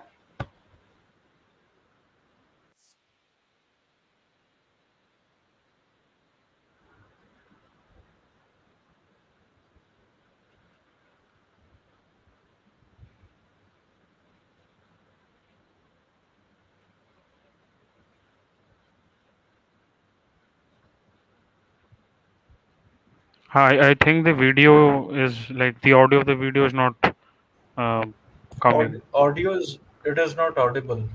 Yeah, yeah, yeah. Well, I can basically narrate this for you. What you're witnessing is the destruction of a modern nuclear family via hypergamy. Hey, You guys contriver, couldn't can expound on that. you guys couldn't hear the video. No, no, Yes, we no. couldn't hear the I got no audio. audio. Yeah, you couldn't hear the audio. I I'm probably wouldn't not. understand it, but Yeah, I'm really I sorry. could tell. I don't know what went down. But let me just break it down. In a shocking video from Rajasthan, a married woman with two daughters from Solumbar, Udaipur, left her husband and daughters and married a man who used to come to the village to collect loan installments. Daughters of the woman are begging her not to leave them. Not only this, the woman also moved an application that she and her newly wedded husband is facing threats from her ex husband. The virus of feminism is slowly spreading in every nook and corner of the country. If we want to save our society and culture, we must unite and ask our politicians that they made these laws which are breaking society under the name of women empowerment and gender biased laws and welfare schemes. West is suffering from feminism, and now it's our turn. Well, that's where MGTOW comes in. So how do you combat this?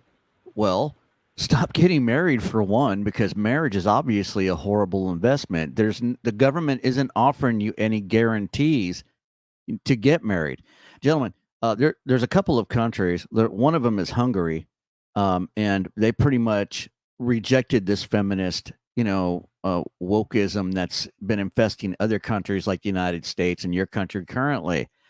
And the government of Hungary, to reestablish the modern nuclear family and to give incentive for families to have children, have came out passed a law that said that any family that has more than 4 children, that married couple doesn't have to pay taxes for the rest of their life. You're going to see a population explosion in Hungary. Okay, in China, in China, they pulled back their one child policy because they wound up with a golden boy army and they don't want to fight. And uh, they changed their marriage laws to where if a woman divorces her husband, she gets nothing. In other words, the husband gets the kids, the house, the car, and everything else that comes with it, and she gets nothing. And these laws are meant to give men incentive to marry and procreate and establish modern nuclear families. However, in your country and my country, they're not offering us any benefit whatsoever. Just to point it out, do people know that in Russia they have something called a father's commission? And I watched that in Russia Today when it used to be on the YouTube and all that. Now I watch it on the RT app, uh, as well as on the cable TV. That's it. So in Russia Today, they have something called a father's commission that actually mitigates the child visitations and so on and so forth regarding matrimonial disputes, if there are supposed to be, if any, found for the time, for a particular time. Now, they would incentivize marriage and relations, and with the current very recent uh, you know 24th of February conflict that actually spiraled up. Do you know that homosexuality has been totally banned on an emergency issue in Russia? So, what would happen next? It would increase their fertility level, it would increase their birth rate. Mhm. And according to Pew Research, our own birth rate has decreased actually from 2.2 to 2.14. I mean, Pew Research is considered as the paragon of statisticians all across the world. Everyone, refers to them. So, in that regard, I would say if this is going to continue, we are going to go below replacement level. That is 2.2. Anyways, we are below replacement level, and within 50 to 100 years, you would not find that many people as much as we are finding it right now. Here in the United Yeah. States, we just fell below replacement level. I think it was in 2020 or 21. We're below zero point 0.5 now. And the big issue with that, for those of you who don't know about population replacement levels, if you fall below 1.0, it can take a country up to 200 years to recover from being hit with that. And basically, what it does, it screws up the population. Right now, there's this thing that's, everybody's like talking about this great collapse that's going to happen, and they don't know how it's going to happen. Well, basically, with feminism, and Roe v. Wade, and abortion here in the United States, uh, it's shrunk the population to such a degree that there's not enough children being born to lift the tax burden of those of us that are over 40 or 50 right now. So by the time I'm 60 or 70, there will not be the population won't be able to generate the revenue to support the tax base of the older population. That's going to foment economic collapse, and we're already starting to see this. And we refer to it as the Great Re. I don't know how you would translate that in your language. Maybe Contriver can, and he could expound on that. But yeah, that's pretty much what I wanted to address on that. Uh, Thank you. Like I have one question for all the panelists, and like especially to Morpheus. Like as Contriver said that the population is decreasing, and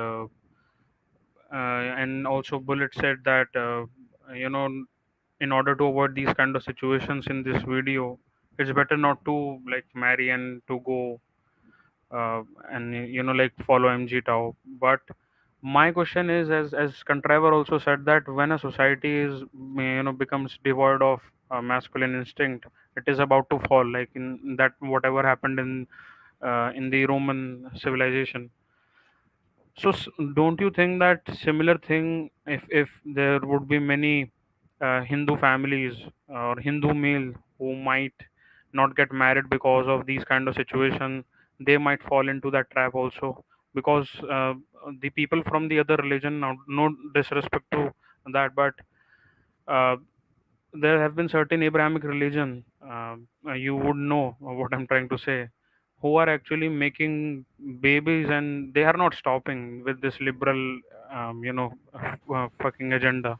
They are just making babies, and they are also getting married. Their men are also getting married at a very young age, or maybe like 18 or 19 or sometimes Their 20. legal their legal age to get married is married is still 16, I guess. But I get Yeah, your point, yeah. brother. Yeah. So, like in that sense, like how a normal Hindu average guy who's struggling with life, who's struggling with this, shitty laws, how, because that would be very blackpilling for all of our brothers also. So how can Yes, we yes. fight in that sense? Like just a simple opinion, because it's Yeah. like a two-way sword, and it's like, and there one ways in hell and other ways and also in hell. So what Yeah, would yeah, be yeah. the solution? Yeah, Yeah. yeah. I totally get what you're saying, and I would want both of the rest of the panelists to also enlighten us about this scenario also. But what I'd like to say is, first of all, yeah, see, your priority is not marriage, but to get married to someone who is right for you. You cannot predict the future, obviously. There are no 100% correct permutation and combinations to achieve that.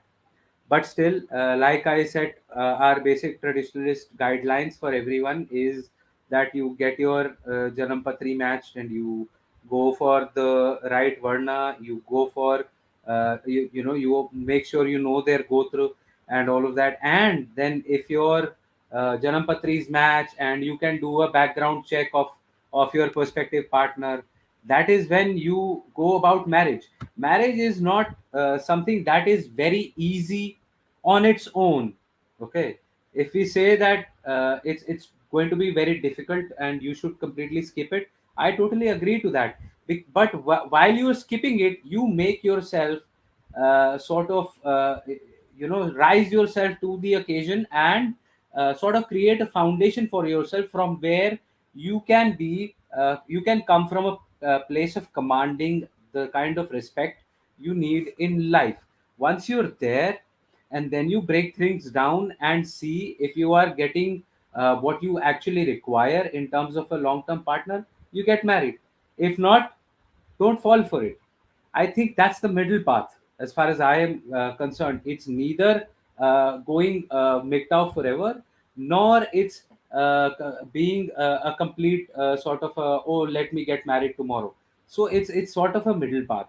But apart from that, what we need to understand is taking from exactly from what Bullets for Teeth has mentioned, that this replacement rate thing is it takes a sort of a civilization or a race 200 years to come back to balance.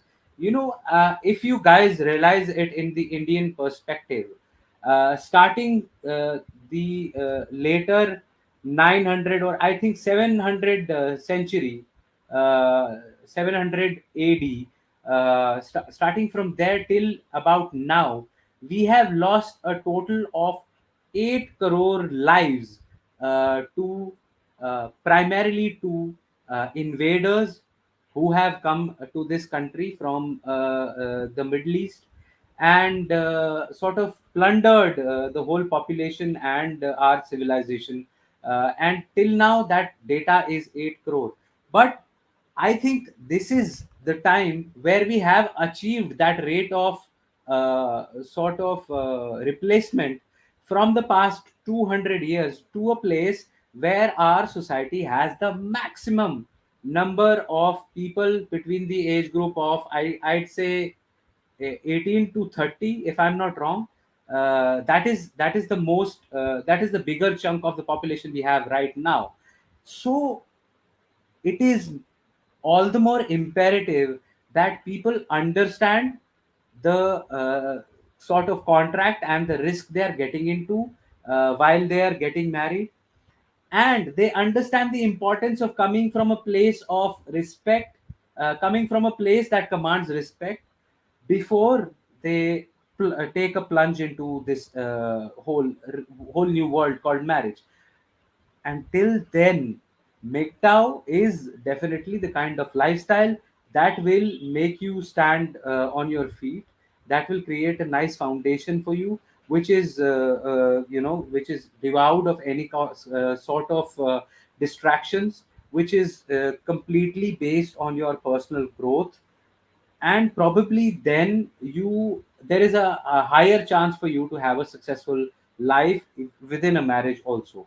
I think I've gone through a state of verbal diarrhea for long, and I would like both bullets for teeth and unwanted contriver to sort of expand on this and put in their sort of views on this same issue that professor has put forward. You want to go Mr. contriver, shall Bullets, I? you go first. Okay. Look, gentlemen, as a MGTOW, as a practicing MGTOW monk and mentor, this is what I tell a lot of the men that I encounter in the Manosphere, that about my lifestyle as a MGTOW. I'm not trying to stop you from relationships with women. I'm not saying not to get married. I'm just here to tell you what's going to happen to you when you do. Take the man in the video here that we just watched as an example, of what you are signing up for. You're signing up for a life of tedium, drudgery, and regret. And if it can happen to this man, it can very much happen to you.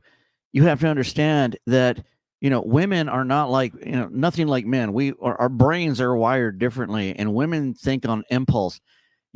She may want cheesecake, at 1 minute, and a jar of pickles the next. This is just the way that women are. This is the way they think.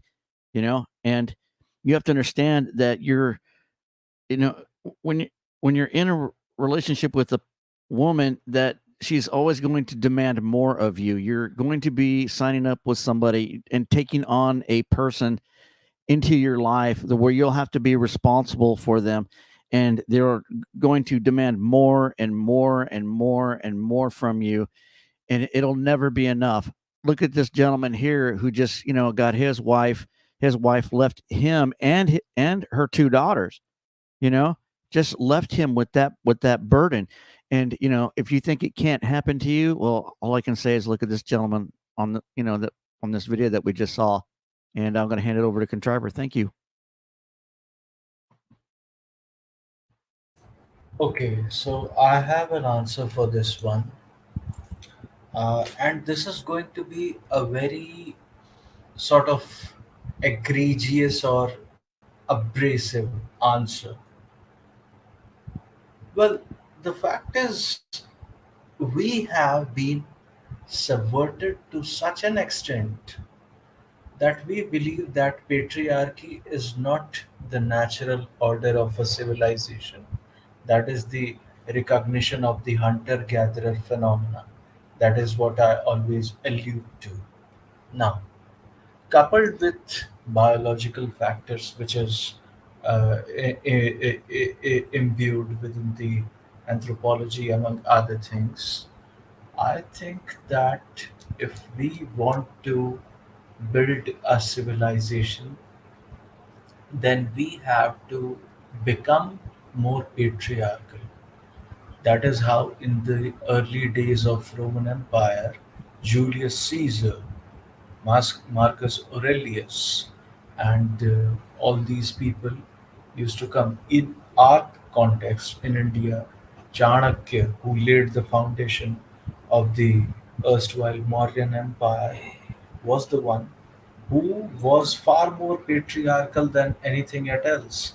And when uh, Arthashastra, which was compiled by Chanakya, which is now being taught in US Army war colleges, you would come to see that even the narrator himself says that as compared to Machiavelli's The Prince, I think in comparison to Arthashastra, it looks harmless. I mean, regarding Machiavelli's The Prince, and people are, here in India, people don't read their own people, but refer to Machiavelli's The Prince.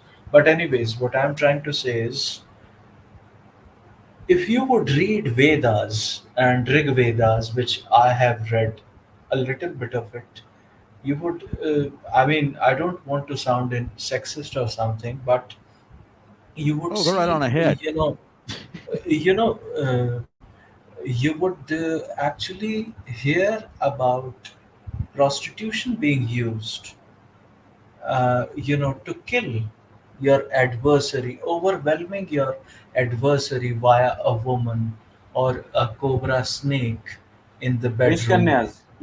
Vishkanya, or the concept of all that. It Hmm. is very much present in the Rig Veda itself. And Vedas are actually, which we call as the four laws of nature, Rig Veda, Sam Veda, Yajur Veda, and Atharva Veda. It is actually the laws of nature. And so, why we have to appreciate or equate or have this sort of false equivalence in our mind that men and women are equal? First of all, we have to destroy this sort of glass ceiling in that regard, and en masse, on a massive industrial scale. Men and women are not equal. That is why they have separate toilets. Even girls' toilet is being given priority in a middle or shall we say high school, but not a boys' toilet is given a priority. That is for a reason, because women is always being mollycoddled and shielded by the society, even when she does something wrong, like we have seen in this video.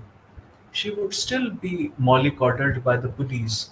That was the case, and that is why the younger daughter actually, you know, how bayed at the police and said that अगर आपकी बेटी होती तो आप क्या करते?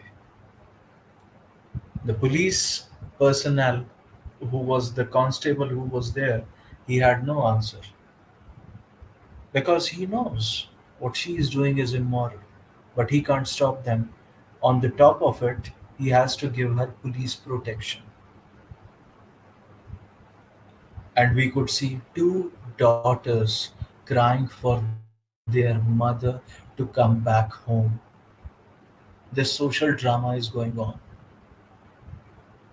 I mean, it is quite good for popcorns, but if you want this in your life, with the current prevailing legal system, the draconian laws, including marital rape, which is being introduced, do you think it would be a very feasible solution for men to not suffer from heart attack, blood pressure, this, that, and the other, which most of us actually do?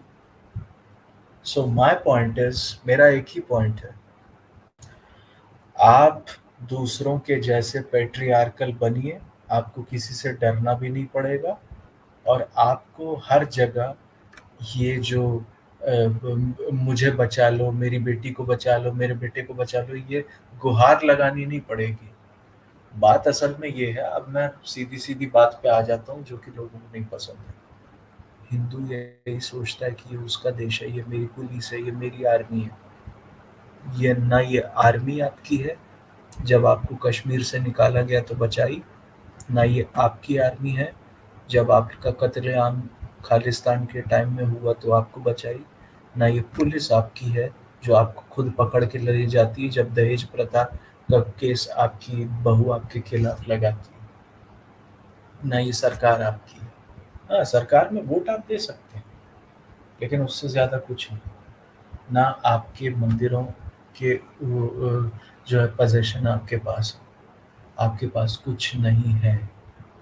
आपके पास एक परिवार ही था, वो परिवार भी अब चला गया। अब आप क्या करेंगे? आपको पेट्रियार्कल बनना ही पड़ेगा। I would give you, I would draw a similar analog and tell to the people when Israelis landed in British occupied Palestine, as it was called at that time, they had to go through a struggle, and now their birth rate is actually 3.3. Why? They give weapons training and compulsory military service to all men and women living in Israel, but that does not mean that they are not patriarchal. So you have to become like Israel, like Russia, and like any other community. There are certain communities in America, like the Amish community, the Mennonites, the Orthodox Jewish community in New York, Brooklyn, and whatever. They are hardcore patriarchal in their values, and we have to become like them to save our civilization, to save our culture. People could be swayed and ensnared by anything and everything. Okay, that is the hard, bitter truth, bitter reality. But we have to save them even from themselves sometimes. And that is what I will expunge on. Thank you, sir. Great contribution to the stream today, both by Bullets for Teeth and Unwanted Contriver. And I have to agree to a lot of those points for sure. The system is entirely rigged. You are bound to get into an extremely hostile situation like this if marriage is an obvious kind of a choice for you. Obviously, you'll have to weigh in the pros and cons before being in that scenario. Also, to take from what Unwanted Contriver has just mentioned, being a patriarch is not a choice, it's an obvious option. It's not even an option or a choice right now, it's the obvious reality that you have to sort of arise to and inculcate it in your life. And on that, the person who accepts you as the patriarch of their life is going to be the one and only worthy partner that you could probably consider to start a family with. Professor, you are about to say something. Please go ahead.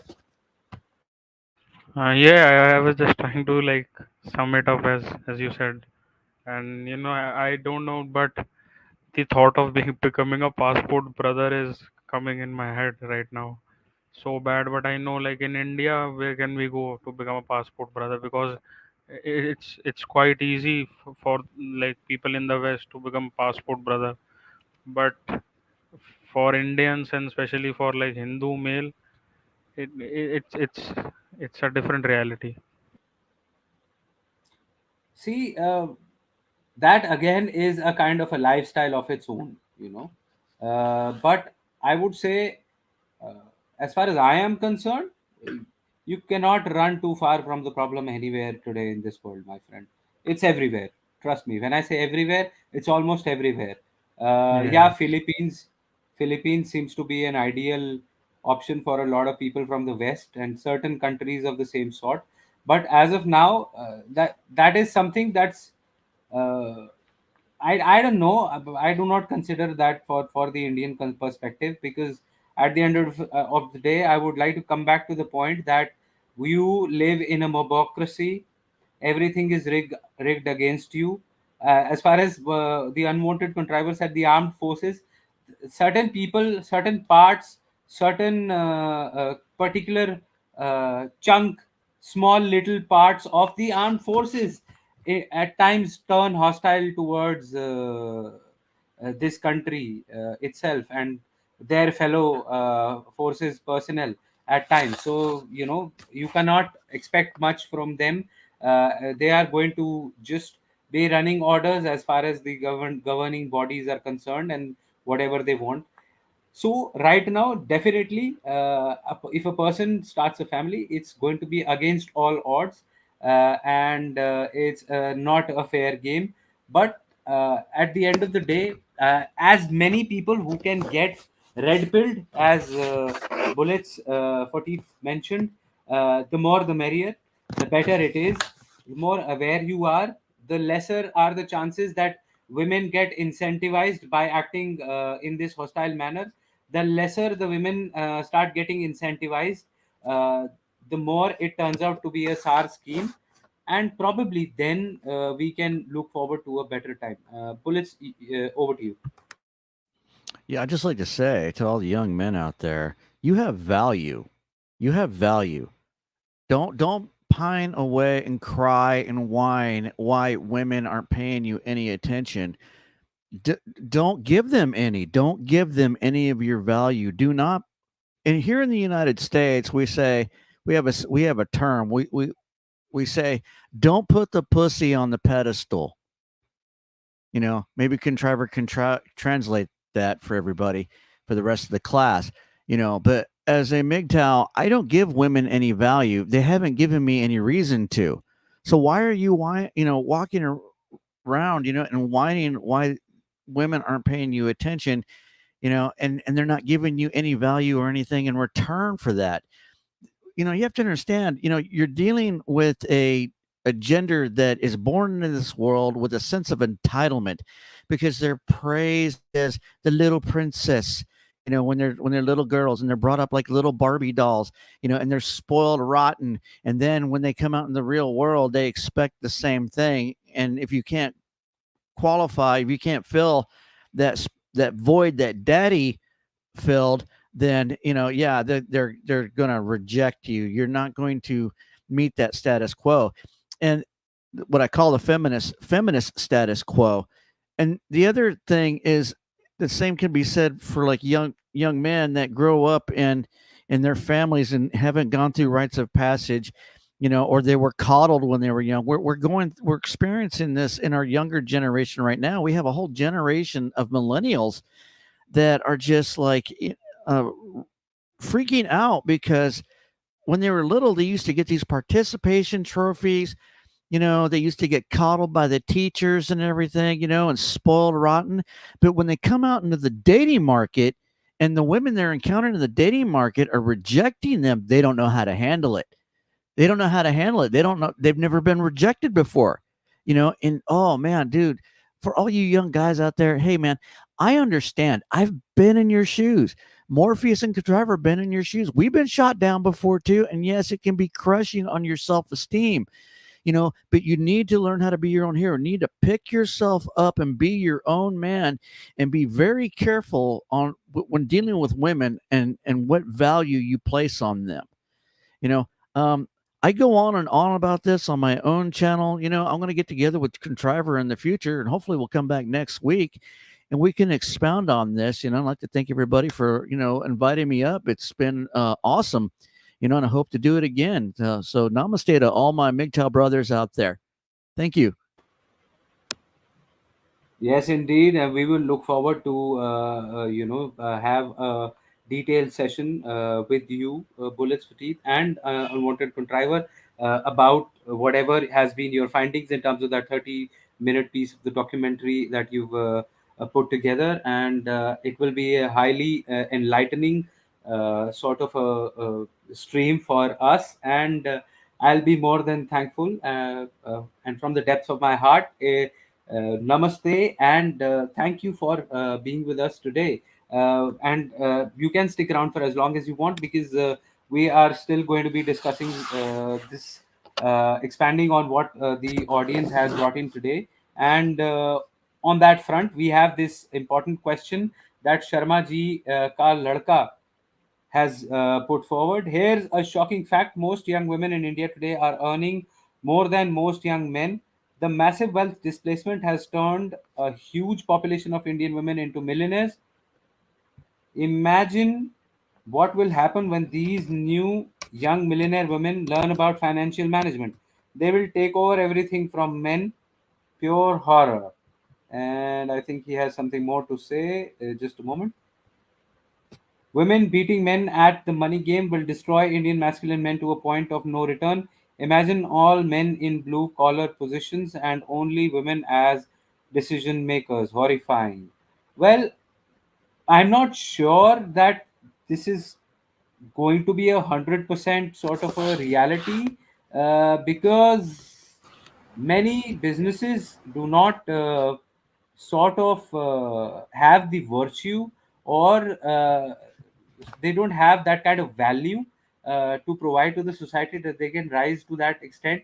And I've worked under a lot of women bosses, and it does not turn out to be the best of the scenario in terms of their emotional sort of state, and the way they decide upon things, and the dynamic and unprecedented changes they make into the organizations, and what happens to them. So I've seen that firsthand. But yes, a lot of women are making a lot of money, and that's giving them that false entitlement to a much higher extent, and it's going to be very hard to deal with them. If unwanted contriver or bullets could sort of speak a little on this, that'll be great. Yeah, I can interject on that. When it comes to, I don't focus on what women are doing. What you need to focus on is what you're doing. This is something that I expound upon, to a lot of the young men that come into my community and everything. Again, don't put any value or thought into what women are doing. You need to focus on what's important in your life, and stacking your own paper to the ceiling, working on your education, your business, your trade, you want to put all of your efforts into that which you get the most value out of. So if women aren't giving you any value, why would you put any effort into them? Put the effort where you're getting the most value, whether it's, your physical health, you're going to school and you're trying to graduate to get a degree. MGTOW is all about, self betterment, and um, working towards a goal that's going to benefit you in the future. Especially, when we talk about, population collapse, and economic collapse, as a MGTOW, and you're not in this lifestyle, you're not getting married. So you have this awesome opportunity that you're going to be able to make all this money and not have some dignity siphon, leech it off of you, and leeching off your dignity. That's the attack that's on a lot of men in your country and my country, is that they try to attack our integrity, and affect our dignity, and our belief in ourselves. So this is something that I encourage all of you young men out there. Do not put any value into women. Stop putting all your attention on women. That's flame content. All that's going to do is distract you from what you really needed to be doing, and that's focusing on yourself and being your own hero. And being prepared for the worst case scenario. Like, what are you going to do? If you're putting all your value and your energy into, trying to figure out a way to get, a woman to pay you attention, or get married, or establish a relationship with a woman. Have you ever stood back and looked at the big picture of what that's going to cost you in the end? And is it worth it? There are other lifestyle choices you can make other than having relationships with women. And that's what MGTOW represents. There's are different alternative lifestyles out there that you can assume that it's going to give you great rewards down the road. And it's kind of like this, and I do this in one of my meditations when I tell people, just close your eyes, and imagine your ideal MGTOW lifestyle, and picture that in your mind, and then open your eyes, and these slight little meditation exercises help keep you in check. It's kind of like, I saw somebody give advice give advice about masturbation, and I'm dealing with this one gentleman over here in the United States right now, where he's got this course where he's requiring men, to do 40 days of no fap, or no masturbation. We call it no fap, you know. And the thing about this, whenever you have somebody like, well, you have to do 40 days of no masturbation, in order to be saved by Jesus or the Lord. To me, that's interjecting rules and ideology on people. Like, look, as a MGTOW celibate monk, when I got to clean the pipes, I go in the bathroom, I clean the pipes, and I get on with my day, because I have to go in the bathroom and do that to clear my mind so I can focus on the task at hand. Okay. When it comes to sex, when it comes to women, when it comes to masturbation, those are just distractions that you need to get over and set them aside.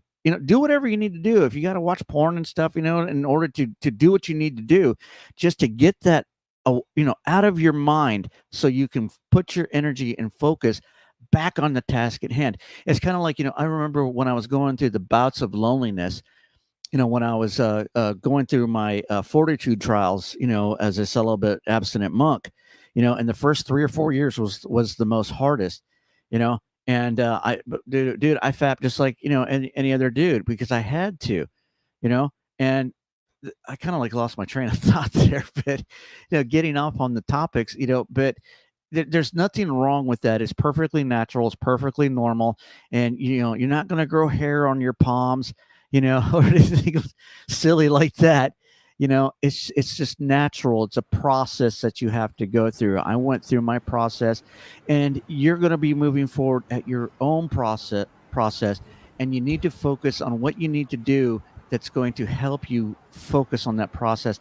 And when I was going to, yeah, I remember what I was going to say. I would get these like bouts of loneliness when I would like, feel like I needed to put a dating app up and try to like go out and meet women and stuff, and because I felt really lonely, and you go through these bouts of loneliness, and you eventually overcome it when you realize that there's a difference between being lonely and alone. And the difference is, when you're lonely, you're in a depressive state. When you're alone, you appreciate your solitude. And I cherish my solitude. And I don't want to risk my solitude to any women. So, if I started going through bouts of loneliness, I would go in the bathroom, clean the pipes, and come back to my senses, if that makes sense, you know. But yeah, that's pretty much what I want to touch base on there. I hope that answered some questions, from somebody who lives this lifestyle, and I'll pass it on to Contriver. Yes, great. In fact, Okay. I've been wanting to say this for a while. The biggest take back for everyone from what Bullets has said is, do not put the pussy on a pedestal. Focus on yourself. If she's making a lot of money, let her. It does not. You should not be concerned at all. You should be concerned with just what you are doing, where your life is heading, and what is your way forward. That's all. Yes, and wanted. Here in America, Please go ahead. Morpheus. Here in America, this is the feminist lie. The feminist, all the women bought the feminist lie that they could have their own careers and make all this money. So they instead of establishing having children and establishing a modern nuclear family, they took these careers, they took the money, and now they're in their 30s and 40s ready to start a family, and men aren't looking at them as an investment, because men do not want women that are more successful than them. Men are the natural breadwinners. Men are the providers. It is not a woman's place to take over the man's position. And feminism has basically taught women how to be roosters, and are trying to compel men to be hens. The problem with this dynamic, when you have it in the modern nuclear family household, when you have feminist ideology telling women that they too can be a rooster and equal to a man, it's kind of like putting two roosters in a hen house together. You know what's going to happen, right? You're going to get a cockfight. And the government, the government of India knows this. The woke politicians in India understand, like we saw in the video earlier, that this woman's going to think she's a rooster and she's going to compete with her husband, and that's going to cause a disruption in the family dynamic, and you get the end results that we see here. And I appreciate you for letting me interject on that, Morpheus. Most welcome. Most Okay. welcome. Yes, unwanted contractor. Please go ahead. Yes. Yeah, I wanted to allude to what Professor's early question was, that what if this comes to fruition, this sort of reality?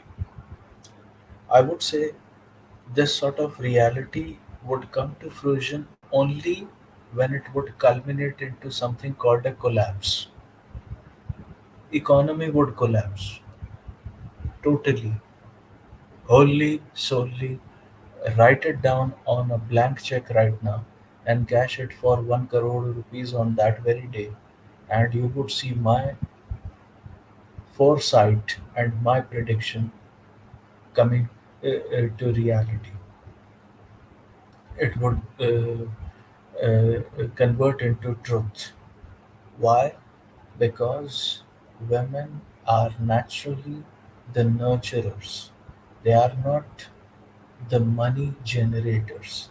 If you are talking about revenue generation or whatever, we have seen that woman who was made the CEO of Tata Communications or TCS or something, and she quit during the heights of hashtag Me Too, and she threw a hissy fit because she was the chief executive officer of something. Likewise, what I am trying to say is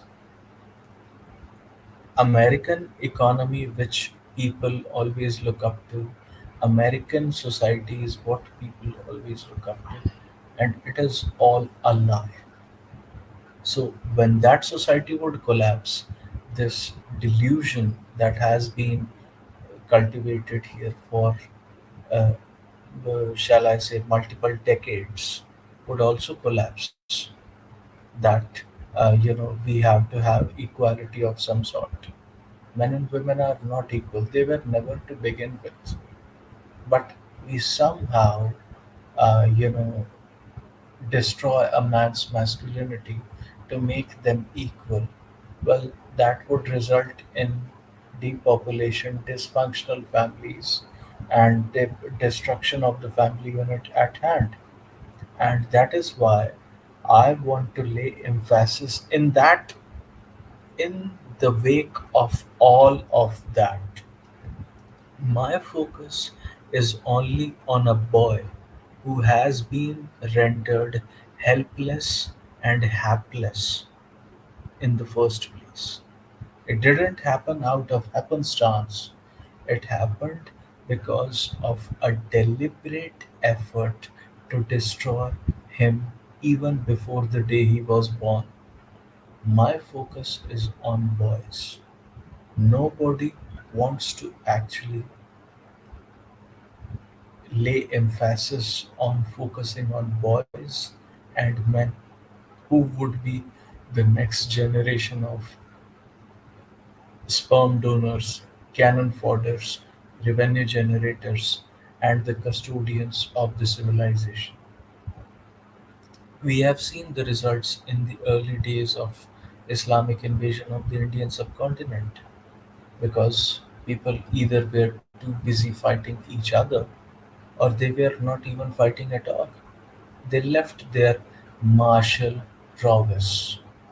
They left their, shall we say, patriarchal values, which Chanakya alluded to during the days of the heights of the Mauryan Empire taking over. So why do we have to actually, subscribe to those very same values and declare a moratorium, sort of a voluntary moratorium in that regard? And that is the thing. First of all, we have to get out of mental subversion, mental slavery of thousands of years. I mean, the Chinese call it the century of humiliation. We should call that a millennium of humiliation. And we have to get out of that, first of all. Then and only then. And this has to happen at an industrial level scale. That what happened to us with those 6.2 million men who were forcefully sterilized by the state, many of them who were virgin, many of them who did not even get, who were bachelors, who never even married, who never were able to pass on their genes and bring a life into this world, and were forcefully sterilized.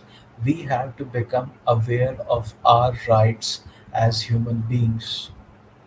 And when we would work in unison, now people might say that I am taking a more of a men's rights activist approach towards this sort of a situation, which is not going to work in future. I already know that, but for the time being, you have to have some sort of contacts, you have to have some sort of uh, connection or a network with other men, which I also talked about in the earlier stream.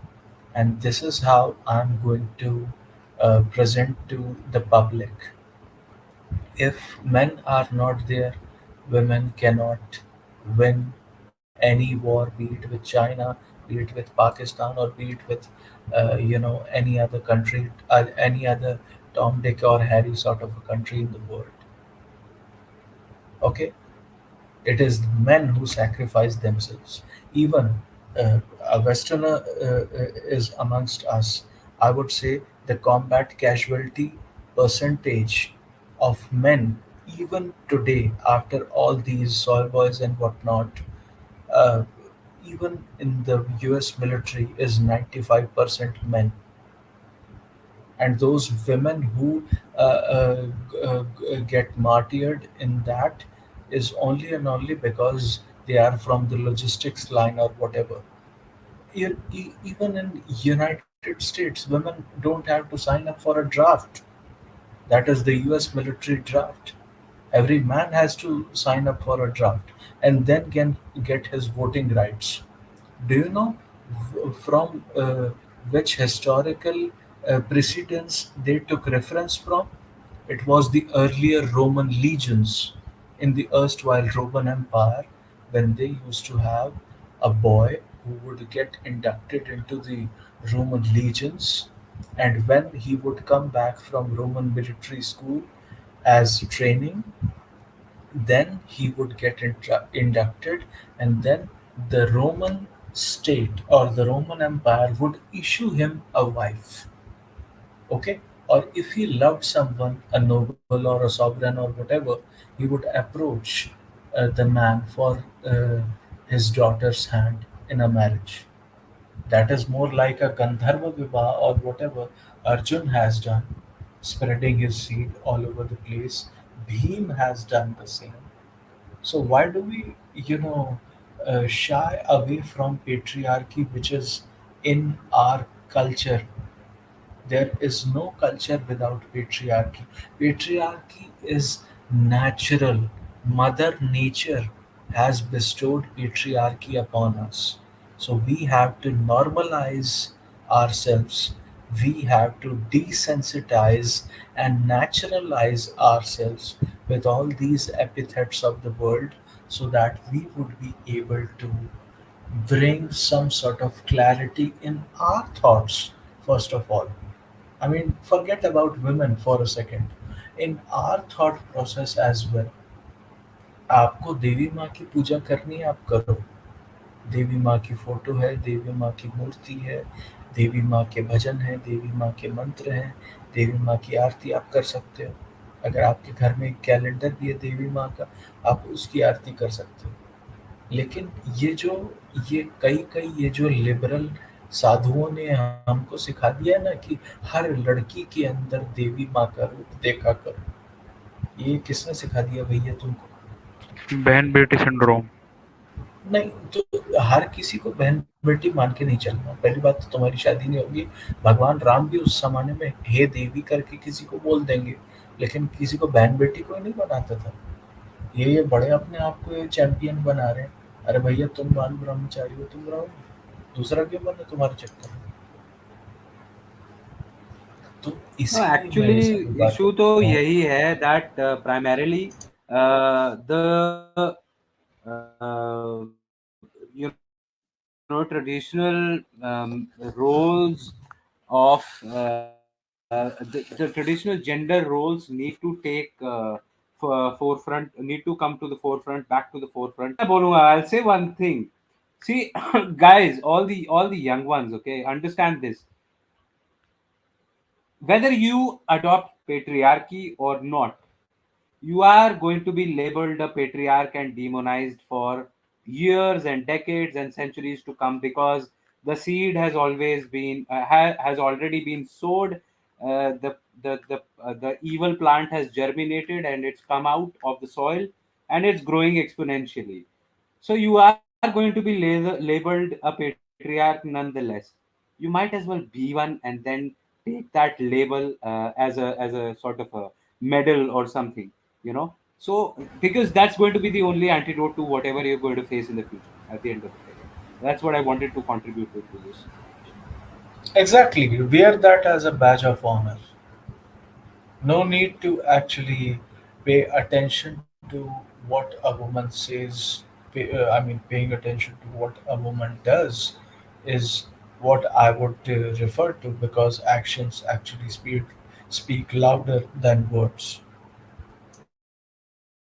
I think, as like unwanted contrivers said, that it is a deliberate uh, effort that people in power are putting, because even if like we all people are discussing these kind of issues, and even somebody with slightest of brain can identify that something is really fucking wrong, but like how, like it's beyond my understanding, or maybe like it's something which creates astonishment at the same time, that how these people who have studied from Oxford and all these big names and all, who are in power, still they can, like, they are making laws and they know that I, what would be the effect. I would tell you why. Because Like, we think that the system is built to empower us. No, the Yeah. system is built to collapse from within. In Plato's The Republic that he wrote many moons ago, if you would see, government in Latin, it means control of the mind. oh, It would reach up to a state of that Tom Cruise movie Minority Report, where that would be regarded as a thought crime and there would be thought policing. And that is why I always say that is what 1984 Animal Farm, George Might I just Orwell add a meant. little Yeah, enslave Katrik, yeah? I can't hear anyone. Am I audible? yes, yes, you are. yes. Huh. I just wanted to add that the system is predominantly designed to enslave us. So we have to keep that in mind. Yeah, please carry on. Please carry on. Sorry. Okay. So, in that regard, 1984 Animal Farm, which was written by George Orwell, it was not his future prediction. He was a giant Marxist himself who wanted that sort of thing to happen. So that is why he wrote Animal Farm and 1984. And the government is always tyrannical. It is just that we sort of not notice it at times when it is actually. So, as free individuals, we would promote, we should, we could, if we would have to promote freedom of the individuality in that regard, we have to use some unfair means as well in that regard. But by hook, I mean, I'm not saying illegal means, but unfair does not have to become illegal all of a sudden. What I'm trying to say is by hook or by crook or by snook, you have to maintain what is yours. That is your masculinity. And if you would be able to do that, you would be, you know, you would survive, because it is ultimately about survival of the strongest, survival of the fittest. And if you see, the other side is not stopping. When US left Afghanistan and when Taliban took over, the first thing they did was all Talibani fighters were made to have four wives and let them get married. Why? Because if he is not satisfied enough, then he would fight amongst other men. So that was a way for Taliban to satiate a man through marriages and ceremonies and this, that, and the other.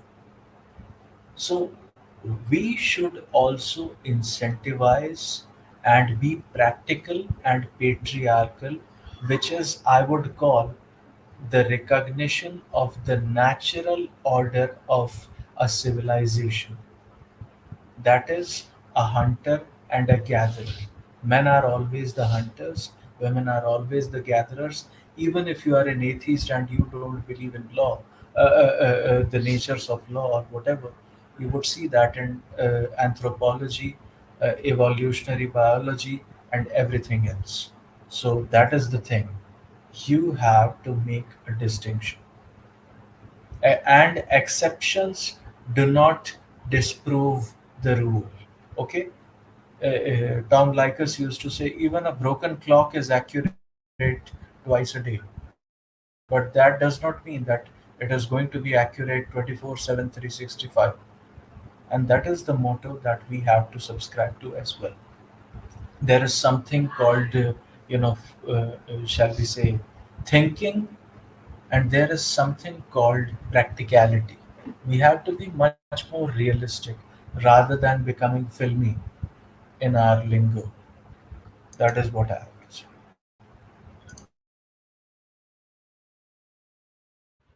Yes, indeed. Get in touch with reality. Wake up and smell the coffee.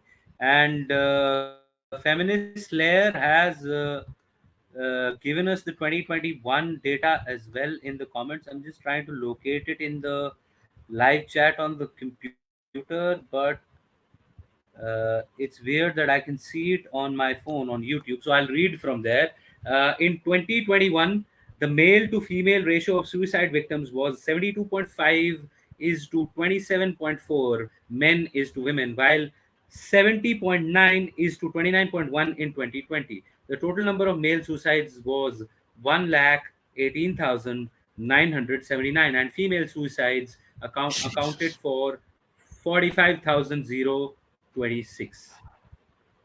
So yeah, it remains to be more than double, and it's 72 to 27 suicides, and more than that in 2021. Yeah, we have Okay. similar statistics here in the United States. So I remember when I first came in, it was the gender wise, the white male suicide rate was very high. Native American is higher than the white male suicide rate. The other races are pretty low, but mostly because they're the minority.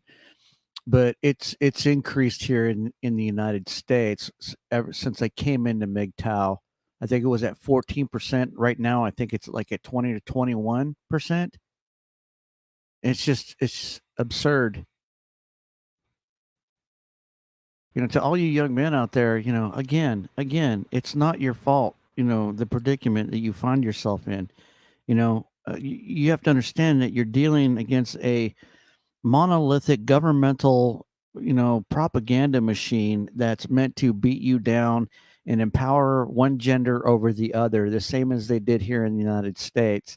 It's going to look, this is going to be a long road to recovery before everything rights itself, before the ship rights itself. So what do you do? Um, you know, uh, you all heard the saying, all's fair in love and war. Sic vis parabellum. If you want peace, prepare for war because war is upon you. Nevertheless, and as a MGTOW, I suggest putting all of your value into yourself more so than everyone else around you. The thing about the MGTOW lifestyle, it's a glorious and selfish lifestyle. We compel you to focus on yourself and be selfish about it. You know, um, it's like when you heard about the Spartans when Leonidas says, you know, give them nothing but take from them everything. You need to have the same inner power within you to take everything you can for yourself and focus on yourself. There's nothing wrong with being selfish, you know. And in a society where you find yourself being demonized and being oppressed, and being treated like a second class citizen, you have every right to be selfish, and you should be.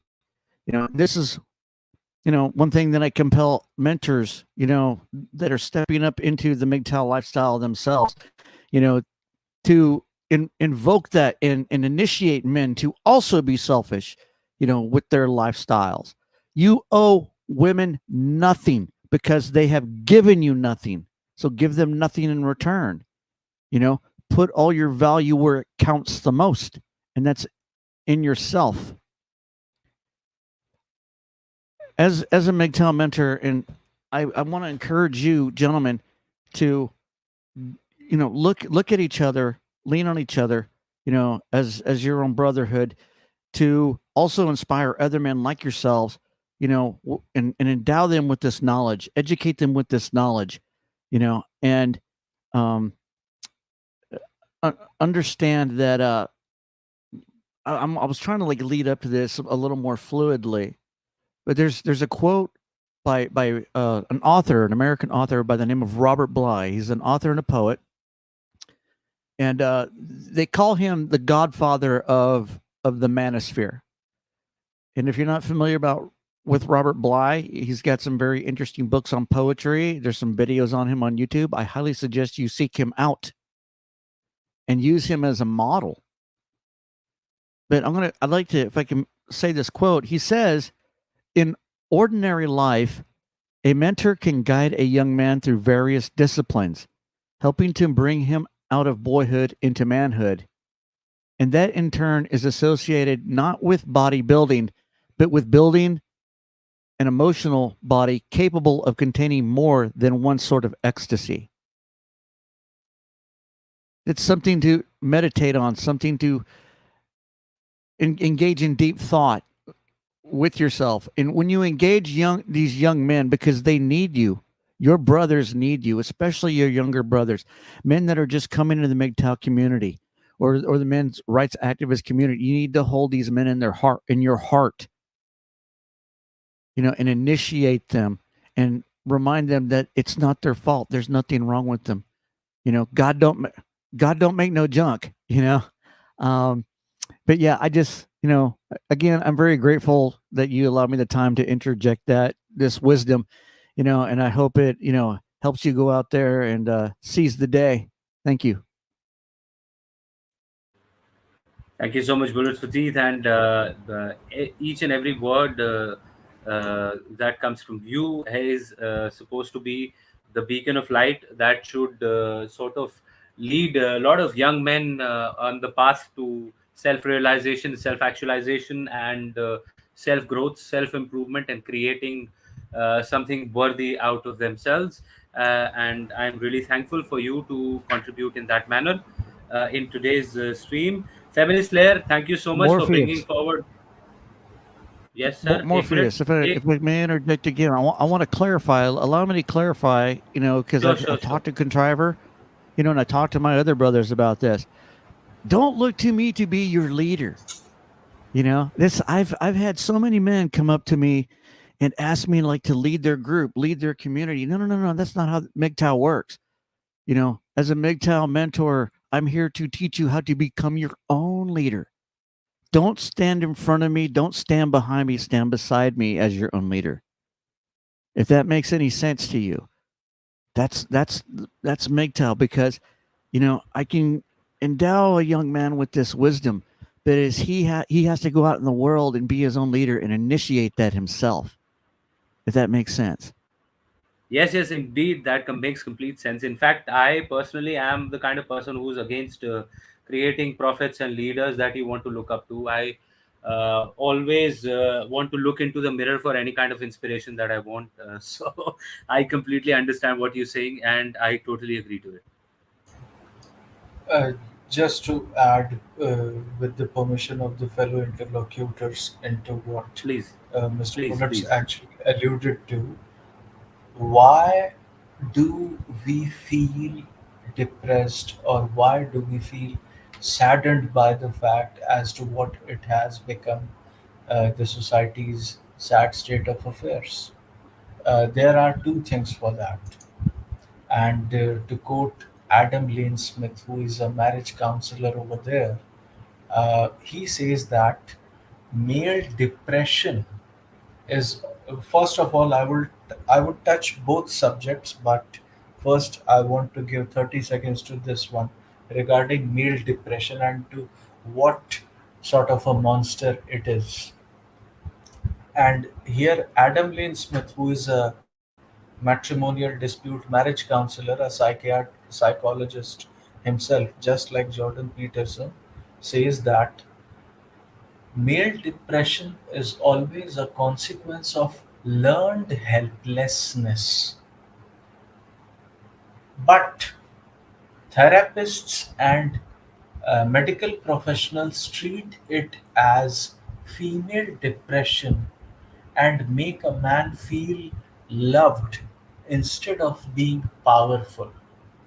If you have to climb a wall, then if you are not unable to climb a wall, then is when a man would get depressed, because it is a consequence of his learned helplessness.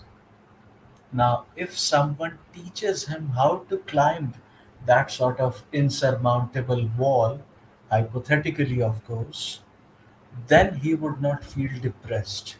So instead of making feel men loved, you have to make them feel powerful.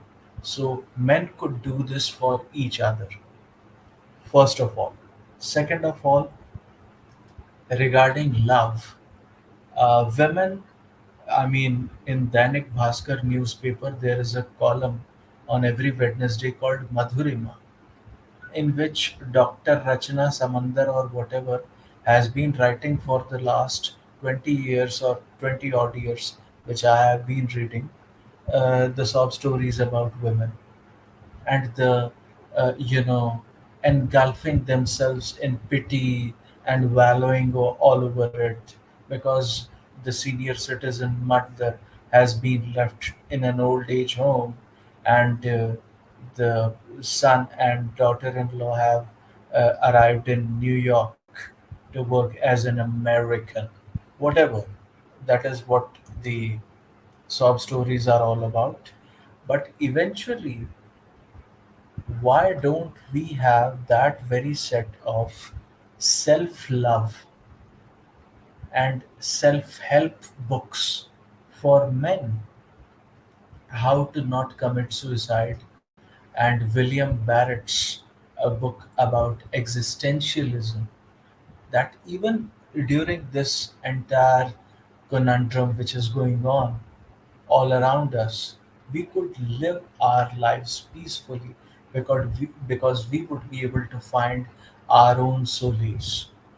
So we have to first of all find our own niche, our own solace. We have, and for that to happen as well, we have to start loving ourselves, which would be the basis of my book that I am writing. And I would say, dear men, start loving yourself, start strengthening yourself, start empowering yourself, start considering yourselves as a human being in the first place. If you would be able to do that, because we already affiliate ourselves with some sort of religiosity, color, creed, ethnicity, regionality, or whatever, but we don't consider ourselves as a human being. We treat ourselves as pawns, sacrificial pawns in a chess game. I mean, that is not a good thing to look at it. And we have to change our own mindset as well. We have to become a little bit selfish in that regard. Women are, so why couldn't we do the same regarding our own self interests?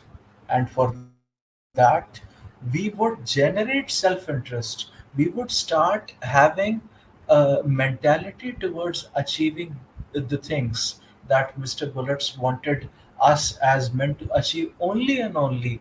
We would keep ourselves in focus regard as against keeping a woman and a family or a nation or whatever in focus. So we have to keep ourselves in focus, and that could only and only happen if we would start loving ourselves, start considering ourselves as human beings, which we don't do quite often. I'll That's what I expunge on mean that. when I'm talking about selfishness. Self love is a huge part of that. What I mean by being selfish, put yourself first for everything else. That's self love. Being able to look at yourself in the mirror and appreciate what God gave you, and loving that. Because let me tell you this, gentlemen, I don't know about how you view religion, but from my perspective on things, you know nobody will ever love me more than me except for God. That's just the way that I feel about it. When I hug myself and love myself, it took me a long time to work through my depression, you know and come to that realization of self love. And I think a lot of young men, they're so bombarded with media and peer pressure that they forget about self love. They forget about putting themselves first, and appreciating, themselves. And I think the positive reinforcement of mentorship, and older men can help guide them to that. It's kind of like in line with what Robert Bly was talking about, of the emotional body, capable of more than just one sort of ecstasy. And he's speaking about self love and initiating that. Thank you. Yes, indeed. Self love is primarily what everyone should strive for, especially for men. Actually, we start losing our social value as we get older, and it's very easy to disregard what a man needs, wants, or sort of requires, because obviously we live in a sort of a gynocentric kind of a system. So it Hmm. is more the all the more important for a man to focus on himself, derive inspiration from what he can achieve, setting goals, and then conquering them and being the better version of himself should be the primary focus of every man. Now we had this request from Yuri Bezmenov that he wanted us to look at the community post of Tribe of Men, uh, which is a YouTube channel from the Manosphere itself. Uh, Sure. their their community post, yeah. That's So funny. Yuri Bezmenov. I was going to ask you gentlemen earlier if you ever heard of Yuri Bezmenov. well, It's yes, we have Yuri Bezmenov is part of our at least our internet discourse in terms of the right, part of your non-left. curriculum. Okay, cool, cool. In We're terms of the pretty much on the same non-left, page here. yeah, exactly. So Yuri obviously gave lectures in US. He was an educator. Post him, Hmm. being on an exile from Russia, Soviet Russia, where he was serving as a Soviet agent. And Yuri per se also spent a sizable amount of time in India, spending it with the academia and a lot of other influential parts of the Indian society. And that's why he talks about India to a certain extent in a lot of his videos, which we can find from the archives. And he has been pretty popular in the non-left sort of circle, as he completely breaks down the woke, liberal, progressive, egalitarian ideology that the left prescribes Yeah. to in India as well. So yes, that's where one of our viewers, Yuri Bezmenov, came from. That name came from in our chat. So Yuri has asked us to look at this Tribe of Men community post in which, so putting your name on things, set up blind trusts, and any other legal means to protect yourself, whether you get sued or robbed in divorce court. Can't take what you don't own. That is the caption that he's put on this post, which is PSG star Arshaf. Ashraf Hakimi's wife filed for divorce and wanted more than half of his property and fortune. When they, keyboard glitch, guys, I'm really sorry. When they arrived in court, they realized that Ashraf, they're spelling Ashraf a little weird, as that's not how we spell it in India. Anyways, Ashraf Hakimi owns nothing, as everything he owns in is under his mother's name. So she can't have what she wanted from the divorce. It's pretty smart, actually. But looks like That's funny. Ashraf is, yeah, Ashraf is living in a matriarchy, and still he's being rewarded. That's great, man. His mother owns everything. Sorry for that. That's a bad one, but yeah, Yuri. So we have taken into consideration this, that you know this is one way of getting away from it. But I am sure unwanted contriver can throw some more light on what is the Indian scenario in this respect, in this regard. In this regard I always tell, मैं भारतीय लड़कों को ये बताता हूँ कि आप अगर कोई घर है, कोई नाम है, तो माँ बाप के विल करवा लिया करो, और विल में ये लिखा करो कि ये माँ बाप ने हमारे मकान बनाया है और ये हमारे, उनके स्वर्गवास के बाद ही बच्चों को मिलेगा, जब तक वो जिंदा है तब तक नहीं मिलेगा। तो क्या है, अगर कोई वाइफ आपकी, अगर आप साथ में रहते हैं माँ बाप के, तो आपके ऊपर 498 वगैरह सब ये लगा के फिर वो एक्सटॉर्शन तो करती ही है। इस वजह से वो नहीं कर पाएगी, क्योंकि वो विल बनी होगी और विल में ये लिखा होगा कि ये घर जो है माँ बाप के मरने के बाद ही इसको मिलेगा। तो यानी उनके बच्चे को मिल सकता है भले, जो पोता पोतिया होगा उनको, लेकिन जीते जी माँ बाप के जीते जी नहीं मिल सकता। और अगर ज़्यादा ही किसी ने कुछ टाँय टाँय की, तो माँ बाप दोनों को घर से निकाल देंगे। ठीक है, नाटकीय तौर पे ही सही, लेकिन क्या है कि कम से कम उस समय आपके माँ बाप का घर नीलाम होने से बच जाएगा। ये एक बहुत अच्छी स्ट्रैटेजी है जो कई वकील बताते हैं, और ये कई लोग ट्राई भी करते हैं। ओपन सीक्रेट है, कोई ऐसी बात नहीं है जिसमें नहीं है। केसेस को ज़्यादातर फीमेल जजेस लंबा इसलिए खींचती हैं ताकि किसी को कुछ वहाँ से कॉम्पनसेशन मिल जाए।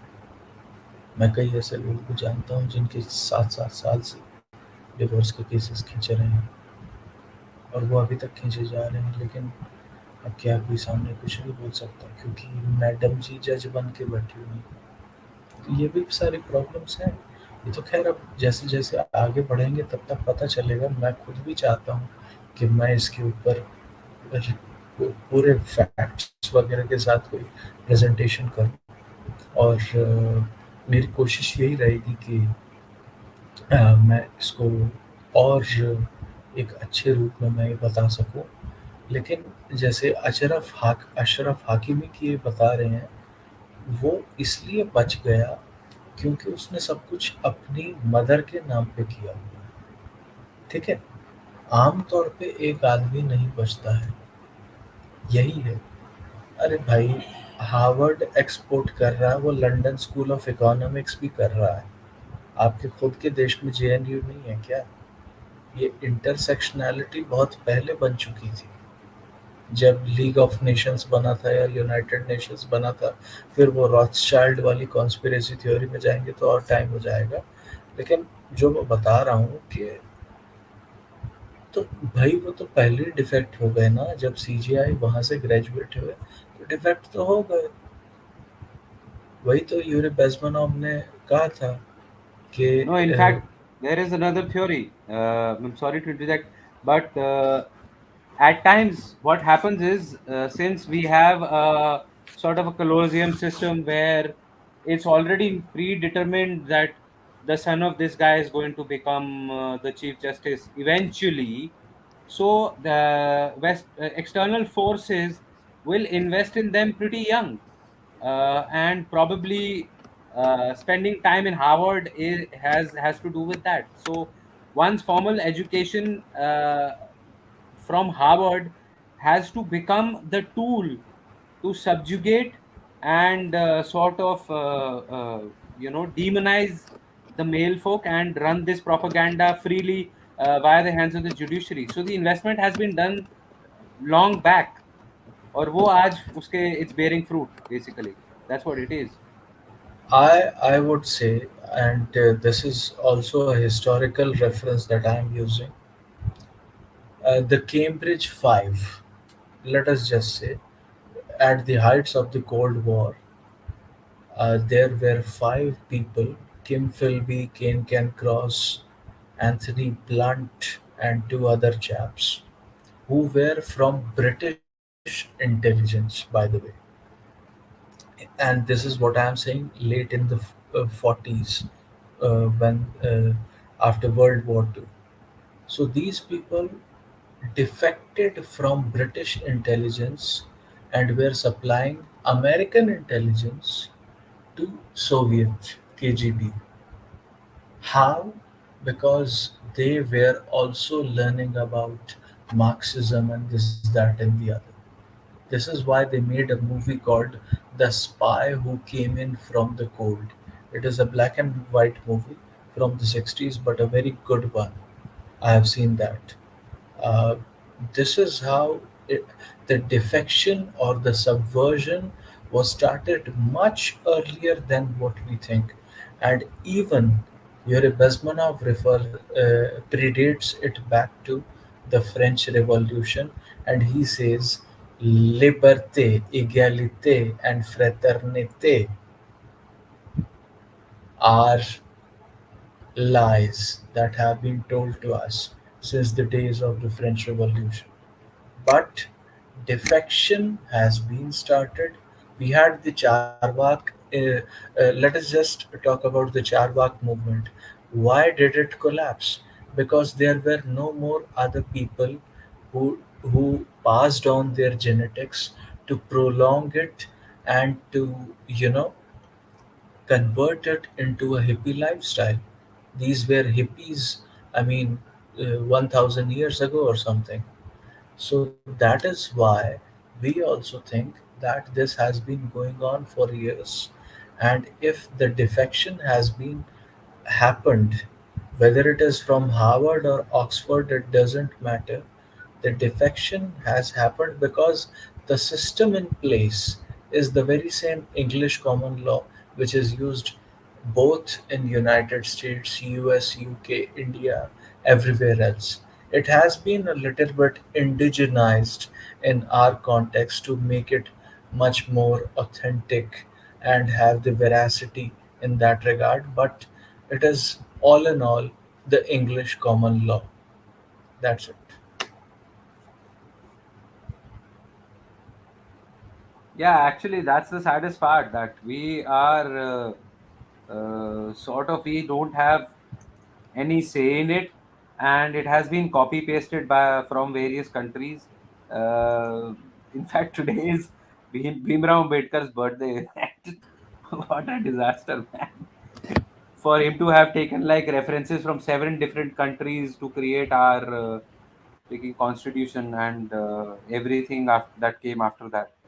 And yeah, I totally agree. See, the antidote at the end of the day will always be to become self-actualized, to become sort of more of a man, in garner that kind of respect in your own eyes, create something about your life, so that you can focus more on being the human being you are, and not someone's sort of wish slave. And that will be the most important thing. Uh, it's been great to have all of you guys today, and we're already hitting the 3 hour mark. And I would uh, say that this was amazing to have both of you. Once again, Bullets, Fateeth, and Unwanted Contriver, you've sort of enriched us a lot today, and we are definitely looking forward to the next week, wherein we can have you two again and see the documentary, the short version that you've put together as we've discussed today. Uh, I do not think there is much to discuss now, as we've already, sort of hit a lot of points. There's a lot to absorb from this stream itself. So with that, I would like to sort of call it a night. And any closing remarks that you gentlemen would like to put in before we bid ourselves goodbye, to meet again next week, same day, same time. Over to you guys. Uh, First of all, I want closing remarks from Roshan because he was the latest one to make entry. So, Mr. Roshan भैया शुरू हो जाइए sir. रोशन, आपका स्वागत है मैनोस्फीयर talks India में। आप सो तो नहीं गए हैं? रोशन भैया सो गए लगता है. Sir, Roshan, actually, I know Roshan. He's one of our most regular, most punctual viewers, and Roshan does not like to say much. His comments Okay. are also restricted to certain emojis and all, but he sort of participates as a true audience member and goes through everything we do in terms of this stream and otherwise on social media. So it's over to you, gentlemen. Then Okay, Mr. Bullets. Oh yeah, I just want to say thank you very much for having me up. It's been an honor, and namaste to all of you. And I appreciate you too, Roshan, as somebody who understands the value of silence. That's awesome. You know, other than that, and I do have my own channel. It's Bullets for Teeth. I'm on YouTube here in the U.S. And if there's anything I can do, I'm also in the Discord. You can also reach out to me through Unwanted Contriver. If your English isn't that good, you know he's really good at translating. And I I just want to. The reason why I came on here today is I want to put, you know, um, give some street cred to Unwanted Contriver. You know, over in our community, he is kind of considered, our historian and archivist. And he is very, very well versed in MGTOW philosophy and knows all of the greats and stuff. And we even reference to him whenever, we need to, back the philosophy up, on whatever it is that we're doing on whatever live streams or community forums and so forth. So I just want to, say that about my brother Contriver. I thank you very much for inviting me here to meet Morpheus and Roshan and everybody else in the chat, and y'all have a great day. I got to get to it myself. I'm running behind schedule, you know, but y'all take care and we'll catch you next time. To thine own self be yes, true. yes, definitely. Bullets for teeth. You have a wonderful day ahead and a wonderful week and a weekend ahead. We will look forward to have you back next week, Friday, same time. All right, I'm going to drop out, gentlemen. Have a good one. Take care. Have a good one. Yeah, take care. Ji, unwanted जी। मैं तो हिंदी में ही चलो बोल लूँगा. जी, बिल्कुल, आज जब हिंदी हमने कहीं जब बोली ही नहीं है, तो आप शुरू करिए, जी, मैं समाप्त कर दूँगा। जी बिल्कुल.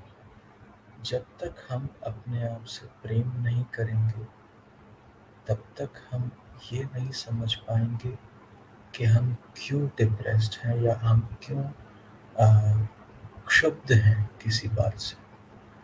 हम जिस दिन अपने आप से प्रेम करना शुरू कर देंगे, उस दिन हमें अपने गोल्स, अपनी फोकस, अपनी पढ़ाई, अपने एग्ज़ाम्स, अपनी नौकरी, अपनी तनख्वाह, अपने खर्चे, सब कुछ प्रायोरिटी में हो जाएगा और हम डिप्रेस भी नहीं होंगे, हम दुखी भी नहीं होंगे, हम कुछ नहीं होंगे, हम बस अपना काम करते जाएंगे, न्यूट्रल रहेंगे और ये हम कर सकते हैं. इसीलिए मैं बोलता हूँ, dear men, start loving yourselves. Dear men, start strengthening and empowering yourselves in every way, shape, or form. Dear men, start prioritizing yourself. And dear men, start overcoming hurdles in and make a pathway for success for other generations as well. Thank you. Thank you so much, Unwanted Contriver, and those words are words of wisdom to work on and stand by. I completely believe that everything begins from you. You are your sole survivor from the day you come in, and from the day till the day you are here. Make sure you make yourself a priority. और इसी के साथ मैनोस्फेयर talks India का episode number 17 अपने अंतिम पड़ाव पर आ चुका है। जाते जाते सड़क चाप रोमांस जी ने एक कमेंट दिया है, भाई दीपिका नारायण भारद्वाज की डॉक्यूमेंट्री है the Indian sons of India है, इंडिया सन्स है, उसको नेक्स्ट लाइव स्ट्रीम में चलाना। Okay, definitely I will figure out where it is, how to put this across, मैं कर दूंगा। उसने मेल सुसाइड का डेटा को रिकॉर्ड किया, yes I know about it, बिल्कुल definitely. Actually male suicides as a topic हमने आज तक कभी लिया ही नहीं, इसीलिए we haven't really played this before, because उनका ये इस सॉर्ट ऑफ पॉपुलर जो भी नो हाउ जितने लोगों को इस टॉपिक के बारे में है is from this very documentary. तो yes definitely we will take that into account. By the way for now, जैसा कि हमने बात की है, next week we will begin with bullets for teeth and unwanted contriver, showing us the 30-minute part of their documentary, which is basically on the gynocentric society that we live in and how the system is rigged against men, and we would be enlightened by that and we will look forward to that.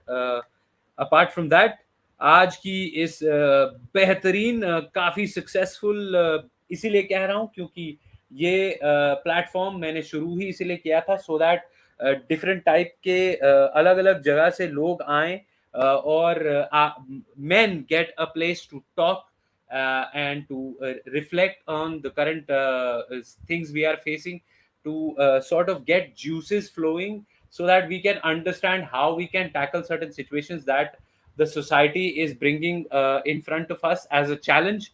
सो वो धीरे धीरे अब shape up कर रहा है, and stream bye stream हमारा discourse mature होता जा रहा है और हम काफी मुद्दे की बातें कर रहे हैं, और ये मुझे बहुत अच्छा लग रहा है। उसके लिए आप सब लोगों का बहुत ज्यादा धन्यवाद जो जी जान से लाइव चैट के अंदर लगे रहते हैं और पूरा का पूरा कंट्रीब्यूशन देते हैं और हमें अलाइव रखते हैं, हमें हर हफ्ते स्ट्रीम को दोबारा करने की प्रेरणा देते हैं, और अनवांटेड कंट्राइवर और बुलेट्स फॉर टीथ जैसे हमारे पैनलिस्ट को यहाँ तक लाने में आप लोगों का बहुत बड़ा हाथ है। उसके लिए बहुत बहुत धन्यवाद एक बार फिर। अनवांटेड कंट्राइवर जी, आपका बहुत बहुत धन्यवाद to join us. Rudra Tiwari ji, हाँ हिंदी इज बैक, हिंदी कहीं गई नहीं थी दोस्त, we just were we went international today for to a certain point of time, to a certain extent of time, लेकिन बहुत इंटरेस्टिंग बातचीत हुई, बहुत ही ज्यादा important discussion हुई, and I'm very thankful to everyone